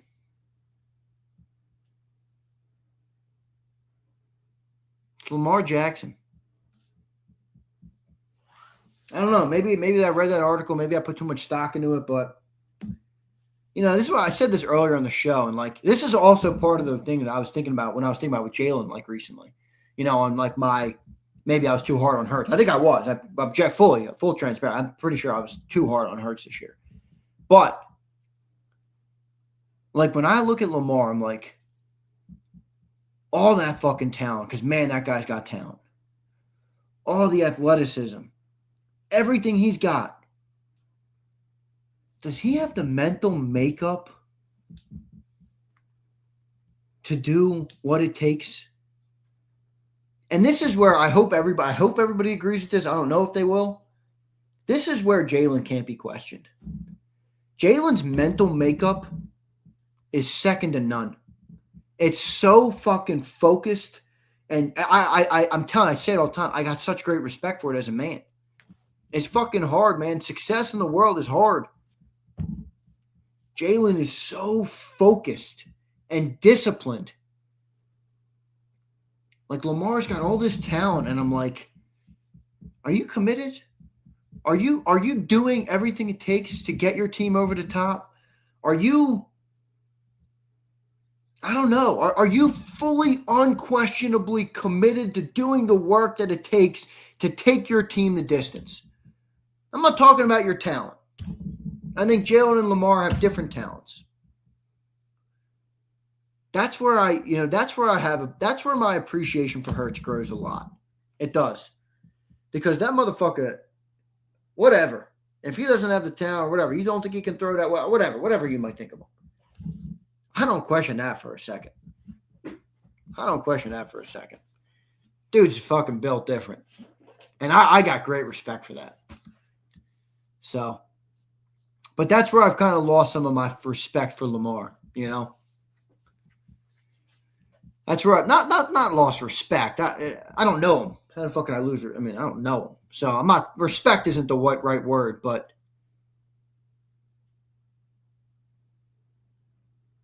See, I remember you on there with Dan saying, "Lamar, I don't give a fuck if you can juke. Go win a playoff game." Well, I don't mean it from a way of like I don't care about your talent, but to me, it's like. I don't know. Like I listen to Lamar's press conferences sometimes, and I'm not trying to like bash the dude. I'm just like, but I'm like I don't see it. I don't see the mentality that's necessary to achieve consistent levels of success and greatness. It's a hard thing to do. You listen to athletes talk about guys. How many guys you hear about who had the great talent but didn't have the other shit? Josh Gordon's a good example. The guy was fucking maybe one of the most talented receivers ever. But he just, couldn't stay off the weed, the drugs, whatever. Didn't have the mindset, didn't care, didn't work, whatever. I was listening to, I don't know, who's that dude that goes viral on social media? He's not in the NFL anymore. He's got a big content. He's huge on social media. Him and his wife, I'm blanking on his name. What the hell is his name? Isaac? Is that it? Isaac? Does that sound right? Isaac? Is it Isaac Rochelle? That might be his name. Let me look it up. But I heard him talking about Yeah, Isaac Rochelle. That's it. That's him. He's a defensive end. I was listening to him talk about Myles Garrett. And you listen to him talk about Myles Garrett. And he said, and this was recently. This was after Myles Garrett just broke the record. And he says, a lot of guys have talent, and a lot of guys are gifted athletically, and a lot of guys have that in the NFL. Myles is the rare combination of supreme talent, supreme athleticism, and a supreme work ethic. Middle of the offseason, he's telling this story. They're all on a private jet, flying somewhere to go get some work in or whatever. They're all going out drinking and partying one night. They're all drinking, and Myles is like, nah, I'm not drinking. And they're all like, what do you mean? It's the middle of the offseason. Who cares? And he's like, I want to be the best, man. I'm not drinking. Like, dude, that's a rare dude. That's a rare person. That's a rare mentality. That's a rare approach. When you couple that with exceptional talent, that's when you get rarefied air. I don't know that I see that with Lamar. Hurts, I think, has the mentality tenfold. Agreed. 100%. Why are Niners fans saying we run a prevent offense? Because we kind of do. That's because we kind of do, brother. Kyle, I got that one. Big Fish, got that one. Thank you, bro. Bald Eagle, got that one. Thanks, dude. Pump, thank you, bro. Appreciate the support. Hollywood, thank you, brother. Philly Don, thank you, dude. So, all right, got all my supers. Appreciate all you guys being here, man. Appreciate all you guys being here.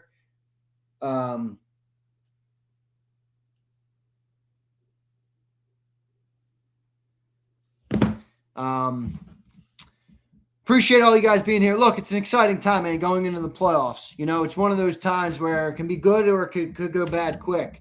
I got a lot of confidence in this team. I do. And maybe some of you think it's unfounded or wrong, and that's fine. You can disagree with me, and we'll debate it on the shows all week. But this team has performed well enough in the big moments for me to feel confident in the team. And I think they win the game this weekend. And I think if they win the game this weekend, man, I think it's all systems go. I think they're going to end up back in the Super Bowl. I really do. I really believe that. So let's see what ends up happening. Love all you guys, man. I appreciate each and every one of you. Get ready. 2026, a year of great change is coming. It's necessary, folks. You're not going to like it. Not going to like all of it, but it's necessary. I appreciate each and every one of you. Hit that like button on the way out. See you next time, everybody.